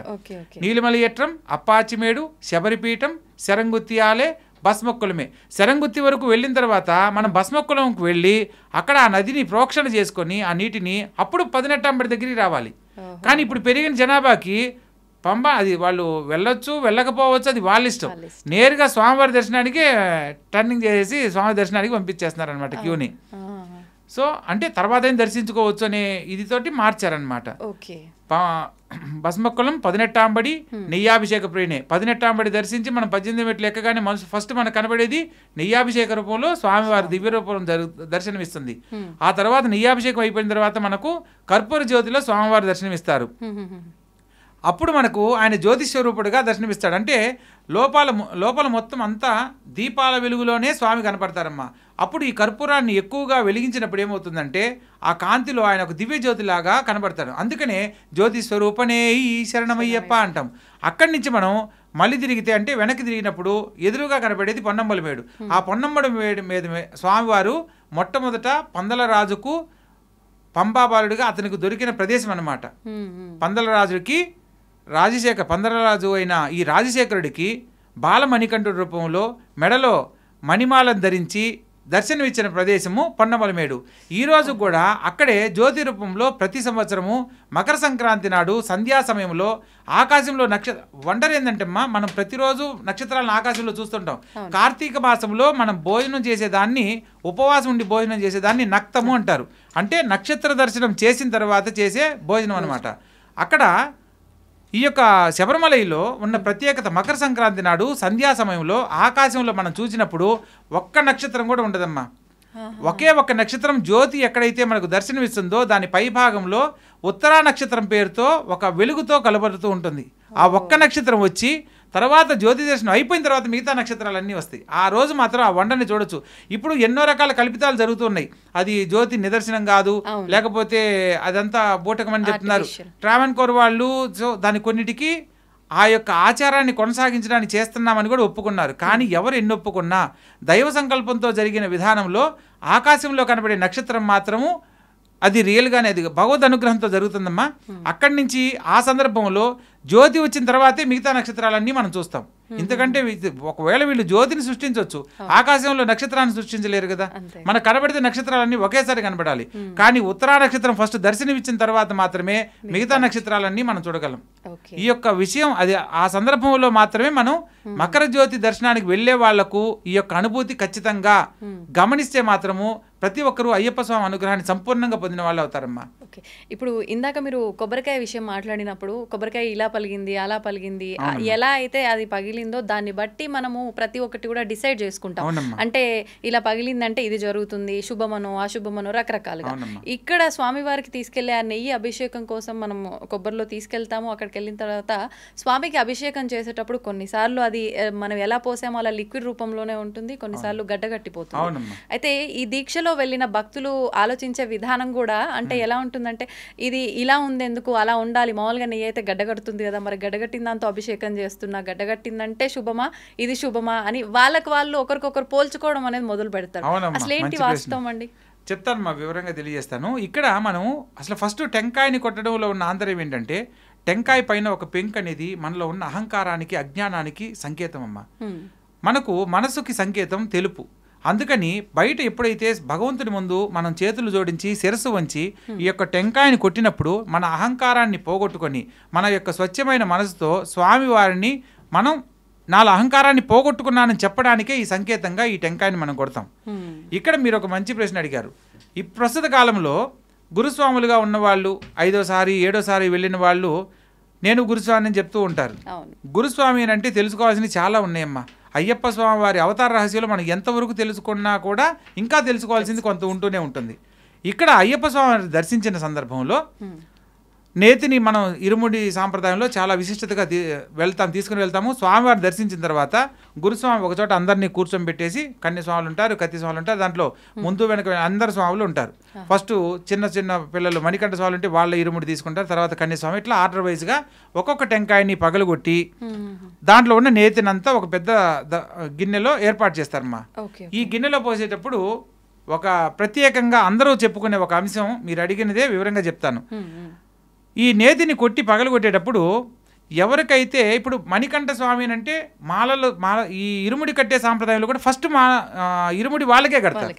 వాళ్ళకే కట్టేటప్పుడు నెయ్యి అక్కడ అగ్నిహోత్రం దగ్గర వేడివేడిగా ఉంటుంది. వేడివేడి నేతికి ఒక గుణం ఉంది, ఏంటి, చల్లారితే గడ్డగడుతుంది. ఇక్కడ ఈ నేతిని తీసుకుని వేడివేడిగా పోసినప్పుడు ఈ చిన్నపిల్లలకు సంబంధించిన నేతిని బాగా పల్చగానే ఉండిపోతుంది. గట్టిగా అంటే వీళ్ళు కార్కు పెట్టే విధానాన్ని బట్టి ఇప్పుడు కార్కులో కూడా మోసాలు జరుగుతున్నాయి. అంటే వాటికి కూడా హోల్స్ ఉన్నాయి. గాలి పోకుండా ఉండడానికి కార్కు వాడతారు. ఇప్పుడు ఆ కార్కే హోల్స్గా వస్తుంది. సో దానివల్ల ఏంటంటే కొంత గాలి అనేది లోపలికి వెళ్ళినప్పుడు నేతికి ఉన్న స్వభావానికి గట్టగట్టేదానికి అవకాశం ఉంటుంది. అలా లోపలికి గాలి ప్రవేశించినప్పుడు ఆ పోసిన నెయ్యి పోసినట్లుగానే ఉంటుందమ్మా.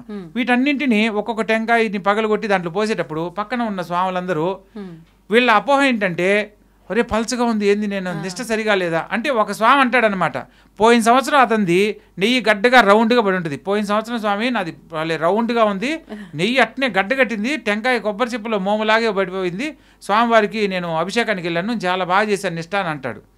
అనగానే ఏమంటుంది, ఇతను ఎంతో పవిత్రంగా ఏ తప్పు చేయకుండా జాగ్రత్త పడుతూ నిష్టగా ఈ యొక్క యాత్ర పూర్తి చేసిన స్వామికి అంటే నేను నిష్ట సరిగా లేనా, నా నెయ్యి ఇలా పలచగా ఉందంటే నేను దీక్ష సరిగా చేయనట్ట, నా దీక్షలో ఏదన్నా లోపం జరిగిందా అని తనలో తాను మదన పడుతూ ఉంటాడు. సో ఇంకొక అతన్ని టెంకాయ కొట్టినప్పుడు సగం మాత్రం గట్టి ఉంటుంది, సగం మాత్రం నెయ్యిగా ఉంటుంది. ఉంటుందమ్మా. కరిగే స్వభావము, టైము, ఈ నేతిని నింపే సమయం కూడా ఉంటుంది. లాస్ట్ పోసిన వాళ్ళు ఈ గడ్డగానే ఉంటాయి. ఎందుకంటే నేతిని ప్రతిసారి కాల్చరు అంటే వేడి చేయరు. సో అప్పుడు లాస్ట్కి వచ్చేసరికి ఏమవుతుంది, కొంచెం గోరువెచ్చగా ఉన్నప్పుడు పోసినప్పుడు అవి మనం తీసుకొని వెళ్ళి వారం రోజుల ప్రయాణంలో గడ్డగట్టడానికి అవకాశం ఉంది. కొందరి గడ్డగడతాయి, ఆ కార్కు పెట్టే విధానంలో కొందరి పలచగా కూడా ఉంటాయి.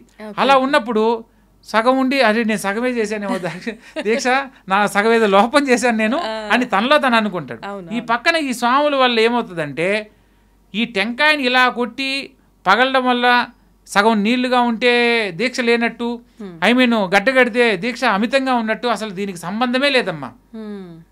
అలా అనుకుంటే ఎవరిదైతే పల్చగా ఉండి దీక్ష చెయ్యలేదు, నేను సరిగా చేయలేదని బాధపడుతున్నారో వాళ్ళందరికీ నేను ఒక విషయాన్ని తెలియజేస్తాను. అభిషేకానికి స్వామివారికి నేతిని తీసుకొని వెళ్ళినప్పుడు ఎవరు అయితే కొందరు ఒక 5 మంది 10 మంది గడ్డగా రౌండ్గా ఉన్నాయనుకోండి అమ్మా, స్వామివారికి అభిషేకాన్ని ఇలా చేసేటప్పుడు గడ్డగా ఉండేది నిలబడుతుందా, పల్చగా ఉండేది నిలబడుతుందా? స్వామివారి అభిషేకానికి పల్చగా ఉన్నప్పుడు స్వామివారికి శరీరం మొత్తం తాకుతూ వస్తుంది. గడ్డగా ఉండేది అనేది ఇలా వంచగానే నేరుగా దొల్లి పాదాల దగ్గర కింద పడిపోతుంది. అభిషేకం ఎవరిది జరుగుతుంది, ఎవరు నిష్టగా ఉన్నట్టు? సో ఇక్కడ ఏంటంటే నెయ్యి పలచగా ఉన్నా గట్టిగా ఉన్నా ఇప్పుడు నెయ్యిలో కూడా కల్తీలు జరుగుతున్నాయమ్మా. పూర్వం ఆవు నెయ్యి అంటే స్వచ్ఛంగా ఉండేది, ఇప్పుడు అన్ని కల్తీ అయిపోయినాయి. వ్యాపారం కోసం రకరకాలుగా తయారు చేస్తున్నారు. వాటి వల్ల కూడా ఇప్పుడు పోసేటప్పుడే ఎక్కువగా కొద్దిగా గాలి తగిలినా కూడా గడ్డగట్టిపోతున్నాయి. అక్కడ మేము అభిషేకం చేసేటప్పుడు లేదా ఈ ఇరుముళ్ళు కొట్టేటప్పుడు చూస్తుంటాం కదమ్మా, అసలు నెయ్యి అంటే దాన్ని ఇట్లా గట్టిగా ఒత్తితే కూడా పగలదనమాట. నెయ్యి గడ్డగట్టిన నెయ్యి కూడా అంత ఇంకో కొబ్బరి మోములాగా తయారవుతుంది. సో అంటే కల్తీ నెయ్యి అయిపోయింది అనమాట. సో అందుకని వీటి మీద మన భక్తిని ఆధారం చేసుకొని అయ్యో నేను నిష్టగా లేననో లేదా నేను గడ్డగా ఉంటే నేను బ్రహ్మాండంగా నిష్టంగా ఉన్నాననేది నిర్ధారణ చేయడం కాదు. మనం ఇంత 41 రోజులు మండల కాలం దీక్ష చేసి స్వామివారి అభిషేకానికి మనం నెయ్యి తీసుకుని వెళ్ళేటప్పుడు ముద్రకాయలు పోసేటప్పుడు శాస్త్రోక్తంగా ఒక మాట చెప్పించాలమ్మా. మండల దీక్ష పరిసమాప్యర్థం అంటే ఈ యొక్క మండల 41 రోజులు 48 రోజులు నేను దీక్ష పూర్తి చేసిన ఫలితంగా పరిసమాప్యార్థం నారికేళం అర్ఘ్యం ధారయామి, ఈ యొక్క టెంకాయలో నేను స్వామియే శరణమయ్యప్ప అంటే నేను నీ అభిషేకానికి నెయ్యిని తీసుకొస్తున్నాను తండ్రి అని మనం చెప్పినప్పుడు ఆ నెయ్యి స్వామివారి దగ్గరికి వెళ్ళి అభిషేకించబడుతుంది అని అంటే నీ యాత్ర సంపూర్ణంగా పూర్తయినట్లు. అంతేగాని టెంకాయలో ఉన్న నెయ్యిని బట్టి మన భక్తిని పరిశీలన చేసుకొని ఎవరో తెలిసి తెలియని స్వామి అన్న మాటలకు మనం దానికి బాధపడాల్సిన అవసరం లేదు. ఎవరైతే గురుస్వాములుగా ఉన్నారో వాళ్ళ ఆధ్వర్యంలో ఇవన్నీ జరుగుతున్నప్పుడు నువ్వు ఒక గురువుని వెన్నంటి గురువుతో పాటే ఉన్నప్పుడే నీ యొక్క జీవితానికి సంబంధించి అయ్యప్ప స్వామి అనుగ్రహం సంపూర్ణంగా ఉందనేది మనం తీసుకోవచ్చు అనమాట. ఇప్పుడు స్వామికి అభిషేకించిన ద్రవ్యాలు మామూలుగా మనము పంచామృతాలైనా ఏవైనా తీర్థంగా స్వీకరిస్తూ ఉంటాం. అక్కడ స్వామికి నెయ్యితోటే అభిషేకం. ఆ నెయ్యిని మనం ఇంటికి తీసుకొచ్చుకునే అవకాశం ఉంటుందా? ఖచ్చితంగా తీసుకురావాలి. ఎందుకంటే మనం తీసుకొని వెళ్ళిన స్వామివారికి నెయ్యిని స్వామివారికి అభిషేకం చేసిన తర్వాత మరలా మనకు ఇస్తారమ్మా. కాకపోతే ఇప్పుడు మనం 5 కేజీల నెయ్యి ఇచ్చామనుకోండి, మనకు వచ్చేసరికి స్వామివారికి అభిషేకం చేసినప్పుడు కొంత ఒలికిపోతుంది కాబట్టి మనకు 2 కేజీలు 2.5 కేజీ రావచ్చు. దాన్ని అంతా మరలా కొద్దిగా ప్రతి ఒక్క స్వామికి పంచడం జరుగుతుంది. మనం ఇంటికి వచ్చిన తర్వాత ఇరుముడి సాంప్రదాయంలో మనం బియ్యాన్ని పోస్తాం. ఇక్కడ మనం ప్రతి ఒక్కరు ఒక విషయాన్ని గమనించాలమ్మా. పూర్వకాలంలో ఈ ఇరుముడి అయ్యప్ప స్వామి దీక్ష తీసుకోవాలంటే అమ్మా నేను ఇంట్లో అయ్యప్ప స్వామి దీక్ష తీసుకోవాలనుకుంటున్నానంటే భయపడేవాళ్ళు. ఎందుకంటే భయంకరమైన కీకారణ్యంగా ఉండేది. కొందరు వెళ్తే తిరిగి వచ్చేవాళ్ళు కూడా కాదమ్మా. అటువంటి సందర్భాల్లో దీక్షలు తీసుకున్న వాళ్ళు ఉన్నారు. ఆ సందర్భంలో మనిషికి కాలం చేసినప్పుడు ఏం చేస్తారమ్మా, పెద్దవాళ్ళు వాళ్ళ చేతితో భోజనం పెట్టాలనే సాంప్రదాయంలో చనిపోయిన మనిషికి నోటి దగ్గర బియ్యం పోస్తూ ఉంటారు, గమనించండి కొందరు. అయితే మన చేతుల మీదుగా మనం వాళ్ళకు బియ్యాన్ని సమర్పించే ఒక సాంప్రదాయంలో కూడా కుటుంబ సభ్యులందరినీ పిలిచి వారి చేతులతోనే బియ్యాన్ని వదలడానికి కూడా ఆంతర్యం అదే ఇందులో. కానీ అయ్యప్ప స్వామి అనుగ్రహంతో తిరిగి రావాలనే సంకల్పంతోనే వాళ్ళు వేస్తారు. ఆ స్వామివారికి ఏదైతే సమర్పించిన నేతితో పాటు ఇరుముడి బియ్యం కూడా తీసుకొని వెళ్తాం కదమ్మా, ఆ బియ్యాన్ని కూడా మనం కొంత తీసుకొని వస్తాం. స్వామివారికి అక్కడ అన్నాభిషేకానికి అన్నంతో చేసే ప్రసాదానికి కొంత సమర్పించేసి కొద్దిగా బియ్యం అందరికీ కూడా ఎవరికి వాళ్ళకి పంచడం జరుగుతుంది. ఆ బియ్యాన్ని ఇంటికి తీసుకొచ్చి స్వామివారికి అభిషేకం చేసిన నేతిలో కొద్దిగా వేసి ఇంట్లో పొంగలి స్వామివారికి వచ్చిన తర్వాత ప్రసాదంగా పెట్టే ప్రసాదానికి ఆ యొక్క బియ్యాన్ని నేతిని వాడతారు. అందులో కూడా కొంత నేతిని మన దగ్గర భద్రతగా ఏర్పాటు చేసుకోవాలి. ఎందుకు స్వామి, అది అయ్యప్ప స్వామి నెయ్యి అంటే చాలా నిష్టగా ఉండాలి కదా, మేము పూర్తిగా వాడేస్తామని అంటే వాడుకోవచ్చు, తప్పులేదు. కానీ ఆపద్ధర్మంలో ఆరోగ్యరీత్యా కుటుంబంలో ఎవరైనా ఇబ్బంది పడుతున్న సందర్భంలో ఆ నెయ్యి అపమృత్యు దోషాలను కూడా పోగొడుతుందమ్మా. మనం ఇందాక చెప్పుకున్న అంశంలో సాక్షాత్తు అయ్యప్ప స్వామి భూతగణాల చేత ఆవహింపబడి తను మంచానబడిన సమయంలో సాక్షాత్తు పరమేశ్వరుడు వచ్చి ధన్వంతరిగా ఆయనకు ఆ నేతితో లేపనం చేసి ఆలింగనం చేసుకొని ఆయనకి ఇచ్చిన వరం ఏంటి, నిన్ను ఆరాధించిన స్పర్శించిన స్పృశించిన వారి జీవితంలో సమస్యలు లేని జీవితాన్ని పొందుతారు, సంపూర్ణమైన ఆరోగ్యవంతులు అవుతారు, నిన్ను దర్శించినా చాలు స్పృశించినా చాలు అభిషేకించినా చాలు అని చెప్పి ఏదైతే నేతిని లేపనం చేశాడో ఆ నేతికి ఒక విశిష్టత ఉందని మనకు అప్పుడే తెలియజేయబడింది. అందుకని ఆ నేతిని మనం భద్రపరుచుకొని పెద్దవాళ్ళుగా ఉన్న వాళ్ళు ఎవరైనా అంటే పాదాలకు పూయకుండా మామూలు శరీర పై భాగాలకు ఏదైతే అనారోగ్య సమస్యతో ఉందో ఆ నేతిని పట్టుకొని స్వామివారి దివ్య మంత్రాన్ని చెబుతూ వారికి అది రక్షగా కనుక పెడితేమ్మా ఎటువంటి దీర్ఘకాలిక అనారోగ్యాల సైతము ఆ సమస్య నుంచి బయటపడడానికి అవకాశం ఉంటుంది. అయ్యప్ప స్వామి వారి మూలమంత్రము ప్రస్తుత కాలంలో ఏ పుస్తకాల్లో కూడా ఇవ్వట్లేదమ్మా. ఎందుకంటే పాతకాలంలో పుస్తకాల్లో మనకి ఇప్పుడు నా స్వామివారి నమస్కార శ్లోకాలు 18 ఉన్నాయి, పాత దాంట్లో 54 ఉన్నాయి. అందుకని ఏంటంటే పాత పుస్తకాల్లో మనకు అయ్యప్ప స్వామివారి చరిత్రకు సంబంధించి ఎన్నో విషయాలు తెలియజేయబడ్డాయి. భూతనాదోపాఖ్యానం అని చెప్పి దీనికి అయ్యప్ప స్వామివారి మహాగ్రంథం ఒకటి ఉందమ్మా. దాంట్లో ప్రతి ఒక్క అంశం గురించి వివరంగా తెలియజేయబడింది. అందులో చెప్పబడినవే ఇవన్నీ కూడా.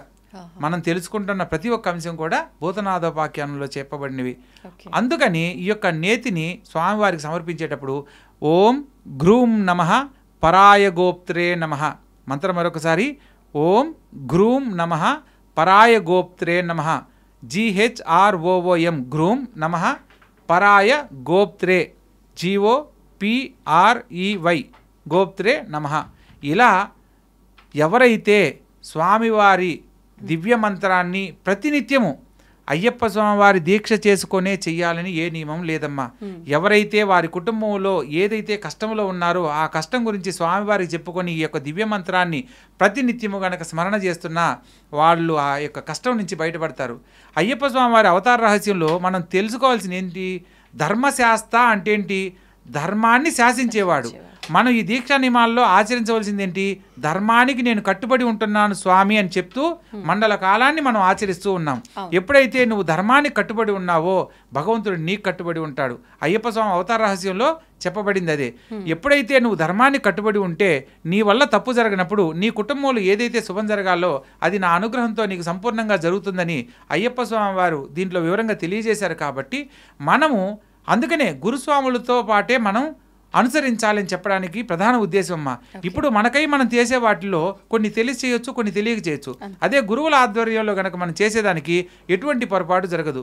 ఇంకోటి, ఇక్కడ ఇరుముడు ఎత్తేటప్పుడు దించేటప్పుడు కూడా కన్యస్వాములను ఎత్తకూడదు అనేది కూడా చెప్తుంటారమ్మా. ఎందుకంటే స్వామివారు ఇప్పుడు 41 రోజులు 48 రోజులు ఒక మండలకాల దీక్షలో తను భక్తి శ్రద్ధలతో పూర్తి చేసి ఈ స్వామివారికి అభిషేకానికి వెళ్ళేంత వరకు ఆ టెంకాయలోనే ఉంటుంది అతని దీక్షా ప్రతిఫలం. ఒక సంకల్పంతో అతను తీసుకుని వెళ్ళేటప్పుడు అది ఏ కారణం చేత ఇరుముడు జారినా లేకపోతే కింద ఎట్లా పడితే అట్లా పెట్టేటప్పుడు ఆ టెంకాయకి ఏదైనా ఆటంకం జరిగిందనుకోండి, అభిషేకాన్ని తీసుకెళ్లే నెయ్యి అనేది జారిపోయినప్పుడు అతనికి ఎంత ఫలితంగా ఎంత దీక్ష కఠినంగా చేసినా అభిషేకానికి సంబంధించిన నెయ్యి లేకపోతే అది బాధ కలుగుతుంది. కాబట్టి ఆ యొక్క ఇబ్బంది నుంచి బయటపడేయడానికి గురువుల ఆధ్వర్యంలో మాత్రమే కన్యస్వాములు ప్రయాణం చేయాలి అని ఒక నియమాన్ని పెట్టారు. అప్పుడేమవుతుంది, ప్రతి ఒక్క విషయంలో గురుస్వామి ఇది ఒక్కరు కింద దించండి, ఇరుముడి దించితే నేను ఇట్లా బయటికి వెళ్ళా అంటే మలమూత్ర విసర్జన కానీ ఇట్లా వెళ్ళేటప్పుడు పక్కన గురువులు అనేవాళ్ళు ఉన్నప్పుడు ఆ యొక్క ఇరుముడిని స్వామివారి దగ్గర చేర్చేంత వరకు ఎటువంటి ఆటంకం కలగదు అని చెప్పడానికి గురువుల ఆధ్వర్యంలోని ఈ యొక్క కన్యస్వాములు ప్రయాణించాలని చెప్పి తెలియజేయడం జరిగిందనమాట.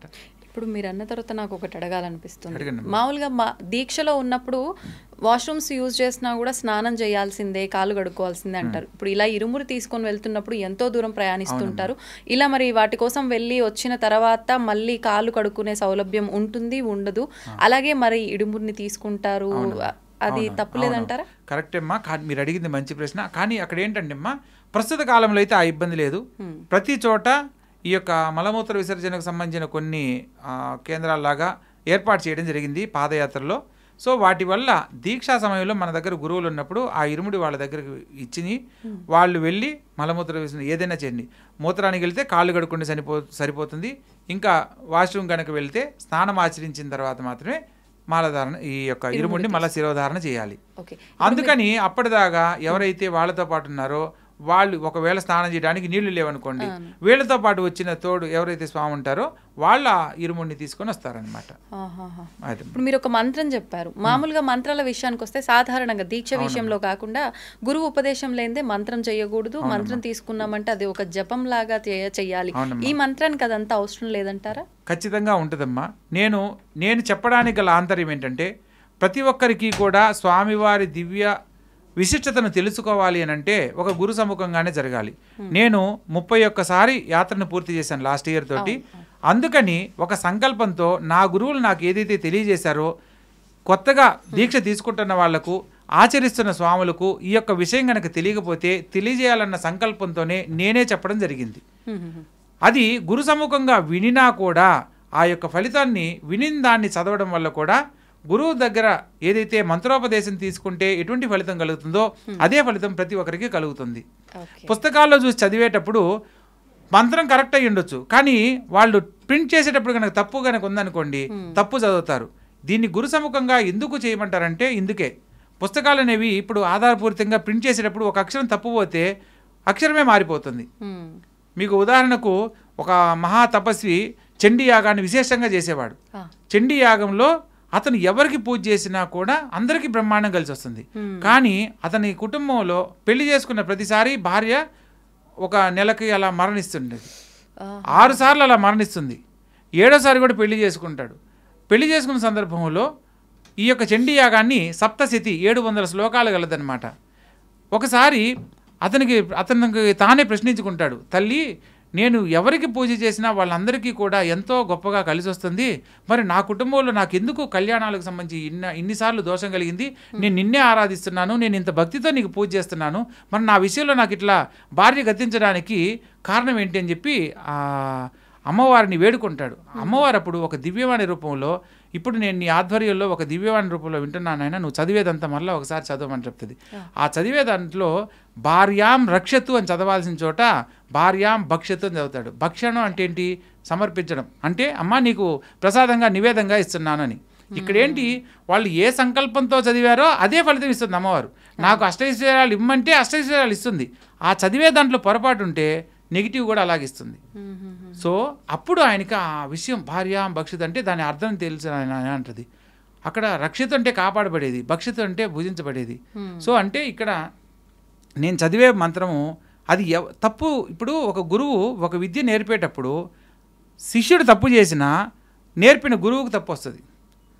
అంటే కళంకం అనేది గురువుకే ఏర్పడుతుంది. అంటే ఇతను నేర్పే దాంట్లో పొరపాటు ఉండడం వల్లే బిడ్డ తప్పు చేశాడు, ఆ శిష్యుడు తప్పు చేశాడు. సో గురువుగా కరెక్ట్గా ఉండాలంటే మన వైపు నుంచి ఏ తప్పు ఉండకూడదు గురుస్థానంలో ఉన్నప్పుడు.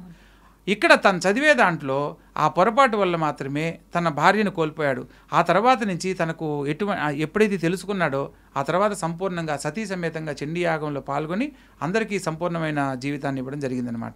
సో ఎందుకంటే ఇటువంటి పొరపాట్లు జరగకుండా ఉండడానికి గురు సముఖంగా మాత్రమే మన మంత్రాన్ని ఉపదేశించాలని తెలియజేయడం జరిగిందనమాట. ఒక చిన్న సందేహం అండి, ఇప్పుడు మీరు చెప్పిన దాన్ని బట్టి ఆయన మంత్రం చదివే విధానంలో కొంచెం అక్షరం పదం మారినందుకు ఖచ్చితంగా దాని ప్రతిఫలం ప్రతి హోమం తర్వాత చూసినారు. మరి నిజంగా ఆ మాటకి ఆ చదువుతున్న వ్యక్తి మంత్రానికి అంత పవర్ ఉండుంటే ఈ కలికాలంలో ప్రస్తుతం మనం మంత్ర రూపంలో అంటే పెద్దవాళ్ళే కానివ్వండి, పురోహితులే కానివ్వండి, ఎన్నెన్నో రకాల ఆశీర్వాదాలే కానివ్వండి, ఎన్నెన్నో విధానాలు మంత్ర రూపంలోనే మనకి ఇస్తూ ఉంటారు. ఇచ్చిన వెంటనే దాని ప్రతిఫలం మరి రావాలి కదా, ఎందుకు రావట్లేదు? అంటే చదివే విధానంలో పొరపాటున్నా కూడా రాదమ్మా. గురు సముఖంగా నేర్చుకోవాలి. ప్రస్తుతం అంతా టీవీల్లో వీటిల్లో అంటే చెప్పే విని వాళ్ళు చెప్పేటప్పుడు కరెక్ట్గా చెప్పినా ఈ యొక్క ప్రొనౌన్సియేషన్లో కొందరు చూడండి టెక్స్ట్ రూపంలో మంత్రం చెప్పేది గురుస్వామి ఒకటి ఉంటుంది, ఆ టెక్స్ట్ రూపంలో ఒక పొరపాటు పడి ఉంటుంది, దాన్ని గమనించరు, కానీ టెక్స్ట్ కనపడుతుంది. సో దాన్ని స్క్రీన్ షాట్ తీసుకుంటారు, స్క్రీన్ షాట్లో వాయిస్ రాదుగా. సో దాన్నే ఫాలో అయినప్పుడు ఏమవుతుంది, పొరపాటు అక్కడే ఉంటుంది. స్వామి నేను మీరు చెప్పిన మంత్రం చదివాను, నాకు ఫలితం రాలేదని అంటారు. ఏం చదివాను ఆయన అంటే నేను ఇది చదివాను, దాంట్లో జరిగింది ఇది స్వామి అని చెప్పాను అంటే జరుగుతుంది అనమాట. సో అందుకని గురువుల దగ్గరికి వెళ్ళే నేర్చుకోవాలమ్మా. ఉపదేశం అనేది, మంత్రం అనేది గురువుకి పత్రం పుష్పం ఫలంతో ఇందా చెప్పాం కదా. ఒక గురువు దగ్గర మనం ఒక ఉపదేశం తీసుకుని మన జీవితానికి సంబంధించి ఏదైనా కోరుకుంటున్నామంటే గురువుకు దక్షిణగా మనం ఏదైనా సమర్పించాలి. అలా మనం గురుదక్షిణగా ఇచ్చి తీసుకునే దానివల్ల ఫలితం ఉంటుంది. అలా లేకుండా మనం ఏదో నేను అంటే గురువు తన ఇష్టంతో ఏదైనా చెప్పొచ్చు, కానీ గురువు దగ్గర మనం ఏదైనా తెలుసుకోవాలనుకున్నప్పుడు ఊరకనే నేరుగా తెలుసుకోకూడదు. ఓకే, అది ఇప్పుడు ముఖ్యంగా అంటే ఒక్కొక్క ఆలయంకి ఒక్కొక్క స్వామికి అమ్మవారికి సంబంధించి ప్రసాదాల్లో కూడా చాలా విశిష్టత ఉంటుంది. మరి స్వామి ప్రసాదం వచ్చేసరికి చాలా భిన్నంగా, చాలా అద్భుతంగా, స్వామి పాటలకి ఆయనకి ఎంత తొందరగా అట్రాక్ట్ అవుతామో ప్రసాదానికి కూడా అట్లానే అట్రాక్ట్. ఏదైనా రీజన్ ఉందా అదే ప్రసాదం అక్కడ నివేదించడానికి? కేరళ సాంప్రదాయంలో ఆ ప్రసాదానికి ఒక విశిష్టత ఉందన్నమాట. ఓకే, మనకు ఉదాహరణ తీసుకుందాం. మనం తిరుపతికి వెళ్తే లడ్డుకి చాలా ప్రాధాన్యత ఇస్తాం. అదే కాళహస్తికి వెళ్ళండి, రవ్వ కేసరి ఒకటి ఉంటుంది, అద్భుతంగా ఉంటుందమ్మా, చక్కెర పొంగలి ఉంటుంది. ఇవి రెండు చాలా గొప్పగా ఉంటాయి. అంటే ఆ ఊరి ప్రాంతీయతను బట్టి అక్కడ అలవాట్లను బట్టి చేసే ప్రసాదాల్లో ఈ ప్రసాదానికి చాలా విశిష్టత ఉందన్నమాట. స్వామివారికి సంబంధించి ఏదైనా పాట కానివ్వండి, ఏదైనా శ్లోకం కానివ్వండి, మంత్రం కానివ్వండి. తప్పకుండా అమ్మా. శ్రీమన్ మహాగణాధిపతి నమః. స్వామి నర్చించు క్షణమైన సేవించే కర్పూర కణమైన కానైతినే స్వామి నర్చించు క్షణమైన సేవించే వాడేటి పువ్వైనా కాను స్వామి దయగని లాలింపరావా పంపా నది దాటి 18 మెట్లెక్కి పంపా నది దాటి 18 మెట్లెక్కి గుడి చేరుకుంటాను స్వామి మకర జ్యోతికి ప్రతి చైత్రమాసాన దర్శించుకుంటాను స్వామి తప్పక దర్శించుకుంటాను స్వామి స్వామి నర్చించు క్షణమైన సేవించే కర్పూర కణమైన కానైతినే జయసుదాస్ గారు పాడారమ్మా.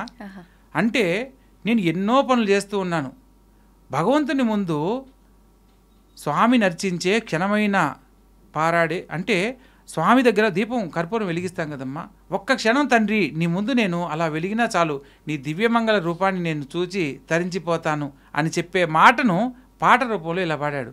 పంపా నది దాటి ఆ రాగాన్ని అంత లాంగ్గా తీసుకోవడానికి కారణం ఏంటంటే పంపా నది నుంచి శబరిమలై సన్నిధానానికి 7 కిలోమీటర్లు.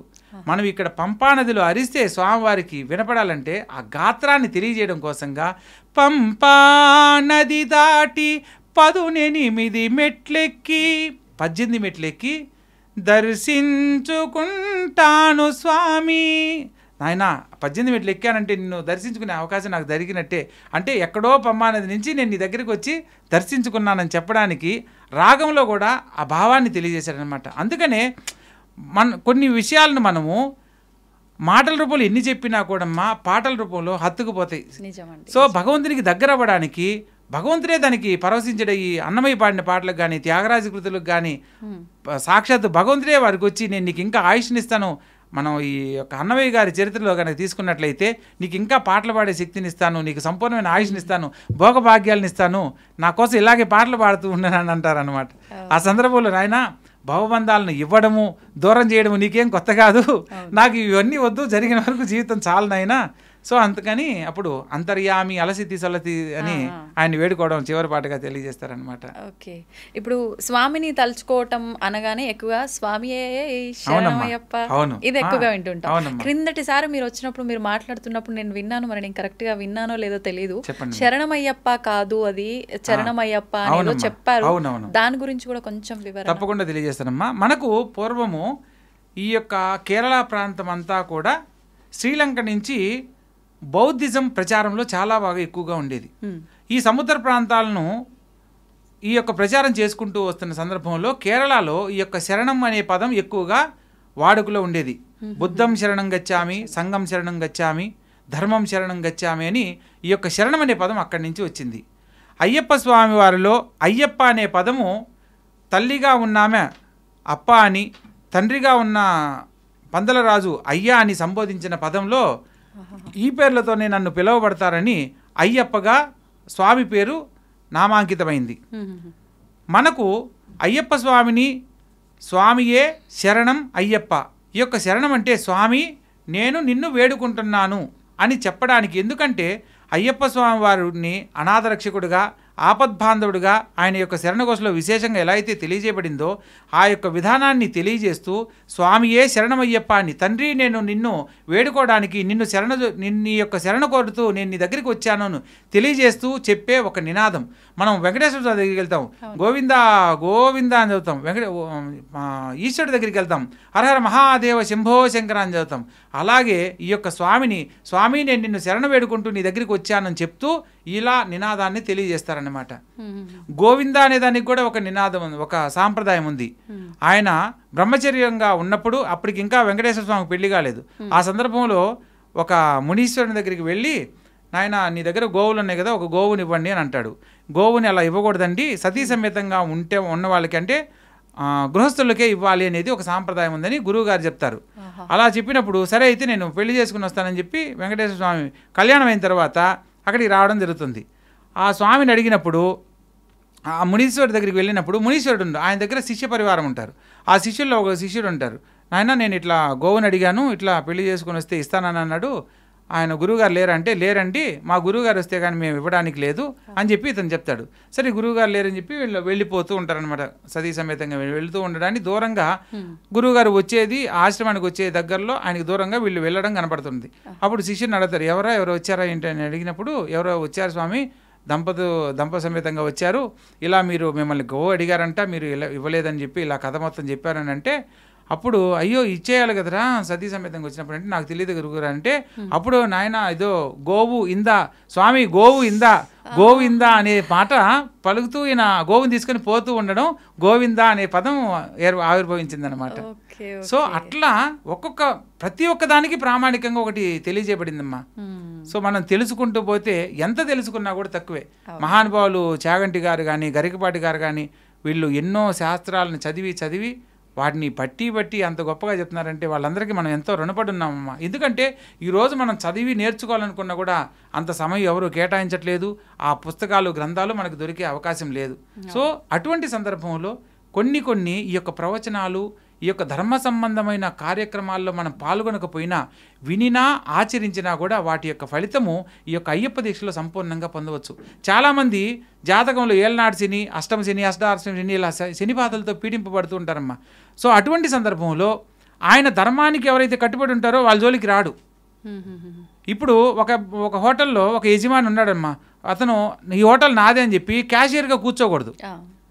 క్యాషియర్గా కూర్చుంటే అతను అధికారపూర్వకంగా గర్వాన్ని ప్రదర్శించినట్టు.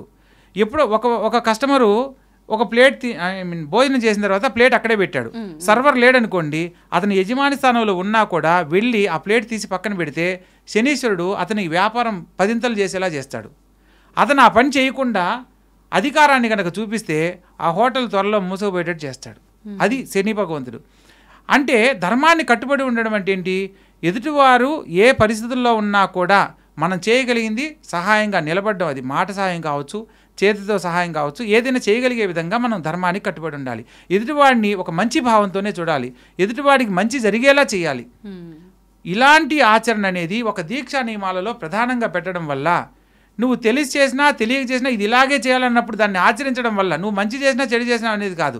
దీక్షలో ఇది నియమం. నువ్వు ఎలా ఉన్నా కూడా అంటే దీక్షని తీసుకొని ఇలా పాటించడం వల్ల దాని గురించి తెలిసినా తెలియకపోయినా ఆ ప్రతిఫలం అనేది నీకు 10 లభిస్తుంది అన్నమాట. అందుకని ఖచ్చితంగా జాతకరీత్యా ఏదైనా దోషాలు ఉన్నవాళ్ళు, కుటుంబంలో కలతలతో ఇబ్బంది పడేవాళ్ళు, అనేక రకాల సమస్యలతో బాధపడే వాళ్ళు ఎవరైనా సరే, దీర్ఘకాలిక అనారోగ్యాలు సైతం బాధపడే వాళ్ళు కూడా ఈ యొక్క అయ్యప్ప దీక్షను తీసుకున్న వాళ్ళు సంపూర్ణమైన జీవితాన్ని పొందడానికి అవకాశం ఉంటుంది. ధర్మాన్ని కట్టుబడి ఉంటే ధర్మశాస్త్ర ఆయనే మనకు కట్టుబడి ఉంటాడు. అయ్యప్ప వివరణలో మనం తెలుసుకోవాల్సిన గొప్ప విషయం అదే అమ్మా. అయ్యప్ప స్వామి అనుగ్రహాన్ని మనం ప్రతి దేవుడి దగ్గరికి మనం వెళ్తాం, నాకు ఆ స్వామి ఇష్టం అని చెప్పి మనం వెళ్తాం. కానీ ఆయనకు భగవంతునికి నచ్చిన పని మనం చేస్తే ఆయన మనతో పాటు ఆయన ఉంటాడు. నాకు ఇది కావాలని మనం అడగక్కర్లేదు. అయ్యప్ప స్వామి వారి మాలధారణలో నేను తెలుసుకున్న అంశం అమ్మ, ఇప్పటికీ నేను తెలుసుకోవాల్సింది చాలా ఉంది. అయినప్పటికీ నేను 31 తీసుకున్న దీక్షలో నాకు 2 సార్లు మాత్రమే ఆటంకం కలిగింది. ఎందుకంటే నేను చేస్తున్న విధానంలో ధర్మాన్ని కట్టుబడి ఆచరించడం వల్ల ఎటువంటి ఆటంకం కలగకుండా నేను దీక్షను పూర్తి చేయగలిగాను అని గర్వంగా చెప్పుకోగలను. ఒకటి, నాకు 2 సార్లు ఆటంకం కలిగింది కూడా. ఒకసారి మా నాన్నగారు కాలం చేసినప్పుడు, అండ్ ఈ కోవిడ్ టైంలో వెళ్ళకూడదని పెట్టిన నియమాల్లో వెళ్ళడానికి అనుకూలం లేకపోవడం వల్ల మాత్రమే 2 సార్లు ఆగడం జరిగింది. ఇంతవరకు లెక్కలోకి రాదా? అట్లా మీరు వెళ్ళలేకపోయారు కదా, అది వెళ్తేనే కదమ్మా స్వామివారి దర్శనం. ఇరుముడి కట్టుకొని వెళ్తేనే అది మనం స్వామివారి దర్శనానికి వెళ్ళిన ఫలితం. నేను ఈ సంవత్సరము అంటే బస్సులు వేసేవాళ్ళు 2-3 సార్లు వెళ్తుంటారు. అంటే 2-3 సార్లు వెళ్తే 2-3 సార్లు లెక్కలోకి రాదమ్మా. ఏ సంవత్సరం ఫలితం ఆ సంవత్సరమే ఉంటుంది. నువ్వు ఉదయంది, మధ్యాహ్నంది, రాత్రిది ఒక రోజే తినగలవు. నేను రేపటిది కూడా ఈ రోజు తింటానంటే కుదరదు. రేపటిది రేపే, ఈ రోజు. అలాగే దీంట్లో కూడా స్వామివారి నియమాన్ని మనం ఆచరించేటప్పుడు ఈ సంవత్సరం చేసుకున్న ఫలితం ఈ సంవత్సరందే. ఈ రోజు ఒకసారి వెళ్ళినా 4 సార్లు వెళ్ళినా అది స్వామివారిని దర్శించిన ఫలితం ఒకసారి కిందే వస్తుంది. ఓకే, సంతోషం అండి. ముగించే ముందు స్వామివారి పాట ఒకటి ఏదైనా పాడి ముగిస్తే బాగుంటుంది అనిపిస్తుంది. తప్పకుండా. మనం ఈ యొక్క దీక్షను కార్తీక మాసంలోనే ఆచరిస్తామమ్మా. ఈ కార్తీక మాసంలో స్వామివారి కార్తీక మాసంలో ఆచరించడం వల్ల స్వామివారి అనుగ్రహాన్ని ఎలా పొందగలం, స్వాములతో మనం ఎలా ఉండాలనేది ఒక పాట రూపంలో పారోల్లి రంగనాథ్ గారు చాలా గొప్పగా పాడారమ్మా. తిరుపతి ఆస్థాన గాయకులు ఆయన. వచ్చిందయ్యా వచ్చిందయ్యా కార్తీక మాసం వచ్చిందయ్యా, వచ్చిందయ్యా వచ్చిందయ్యా కార్తీక మాసం వచ్చిందయ్యా, అయ్యప్పను చూసే భాగ్యం మళ్ళీ మనకు వచ్చిందయ్యా, తులసిమాల మీరు ధరింపవేగరండి, నియమనిష్టలన్నీ పాటింపమరువకండి. వచ్చిందయ్యా వచ్చిందయ్యా కార్తీక మాసం వచ్చిందయ్యా, వచ్చిందయ్యా వచ్చిందయ్యా కార్తీక మాసం వచ్చిందయ్యా, అయ్యప్పను చూసే భాగ్యం మళ్ళీ మనకు వచ్చిందయ్యా, తులసిమాల మీరు ధరింపవేగరండి, నియమనిష్టలన్నీ పాటింపమరువకండి.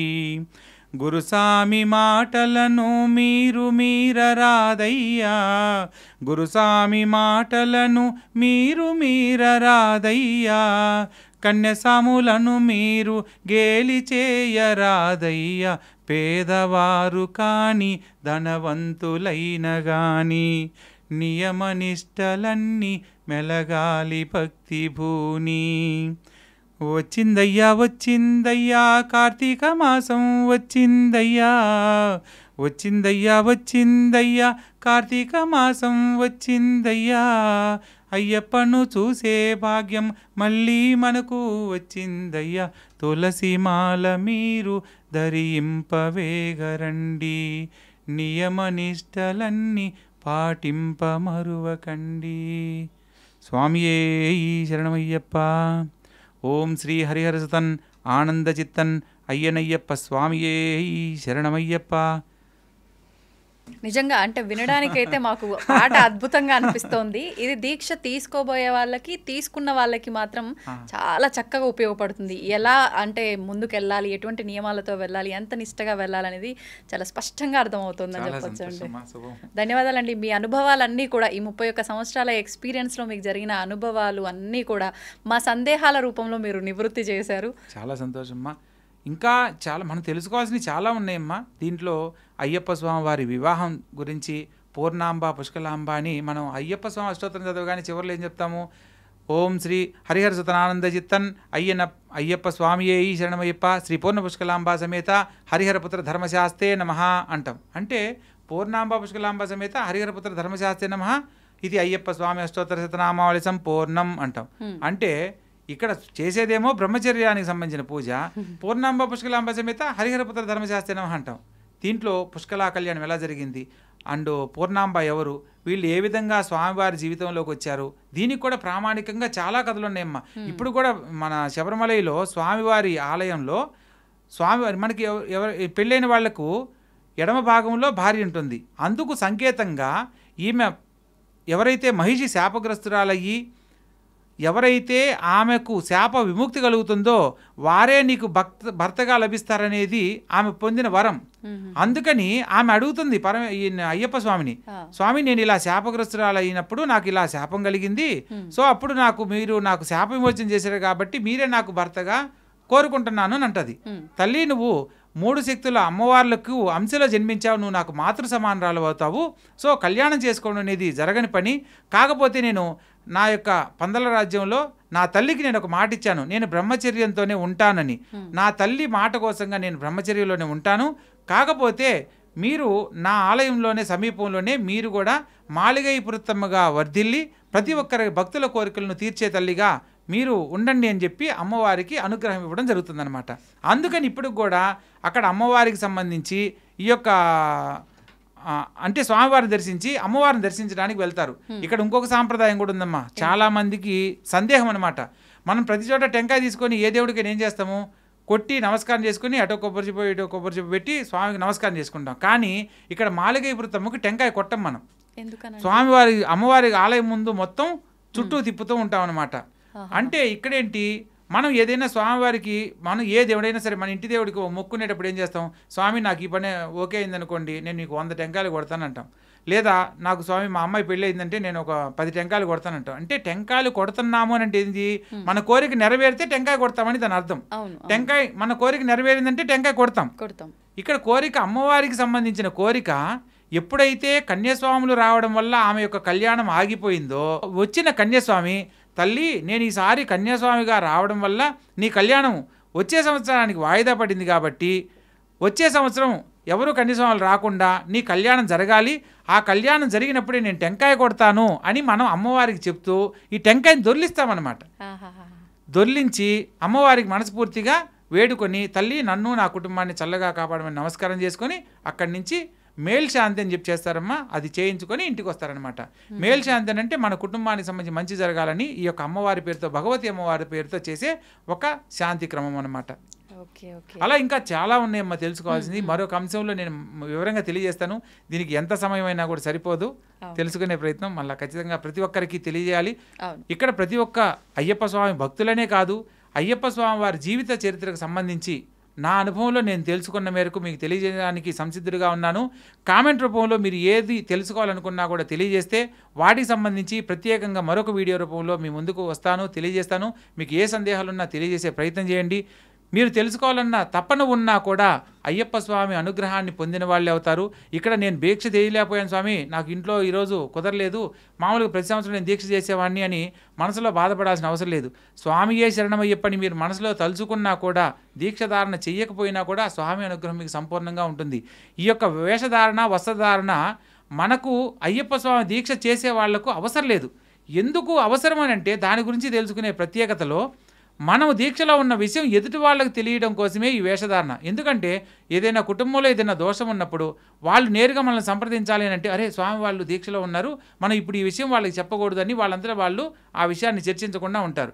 ఒకవేళ మనకు తెలిసిందనుకోండి, మనం ఈ వస్త్రధారణ అనేది లేదు, అప్పుడు మనకు అలా తెలిసినప్పుడు అరే నేను ఈ దీక్షలో ఉన్నాను, ఈ విషయం తెలిసింది, దానివల్ల ఏదైనా మైల ఇబ్బంది అనేది మనలో ఒక నెగిటివ్ ఆలోచన కలగకుండా ఉండడానికి తెలియజేసిన ఒక పాత్ర మాత్రమే, ఒక భాగం మాత్రమే.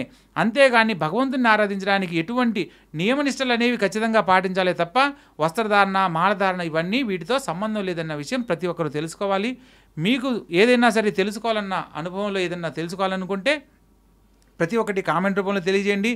ప్రతి ఒక్క అంశానికి కూడా ఒక్కొక్క వీడియో రూపంలో మీ ముందుకు తెలియజేసేందుకు నా వంతు ప్రయత్నం చేస్తాను. స్వామియే శరణమయ్యప్ప. శుభం భూయాత్. ధన్యవాదాలండి. And for more videos, please subscribe to iDream. Please subscribe to iDream. Please subscribe iDream. And please subscribe to iDream. For more videos, subscribe to iDream. please like, share and subscribe to the channel. Congratulations, iDream. Subscribe to iDream. Subscribe to iDream. So subscribe to iDream Media. iDream ki iDream team andarki huge congratulations. Please subscribe iDream Media. Please subscribe to iDream. Subscribe iDream. Please subscribe to iDream. iDream అంటే నా కళల ఛానల్ను subscribe చేసుకున్న నోరు తిరుగుతలేదు, మీరైతే గంట గుర్తు కొట్టండి. For more such videos, please subscribe to iDream. Subscribe to iDream. Please subscribe to iDream. Please subscribe iDream Media. Please do subscribe to iDream. Please subscribe to iDream Media. For best entertainment and information, please subscribe iDream. And don't forget to subscribe to iDream.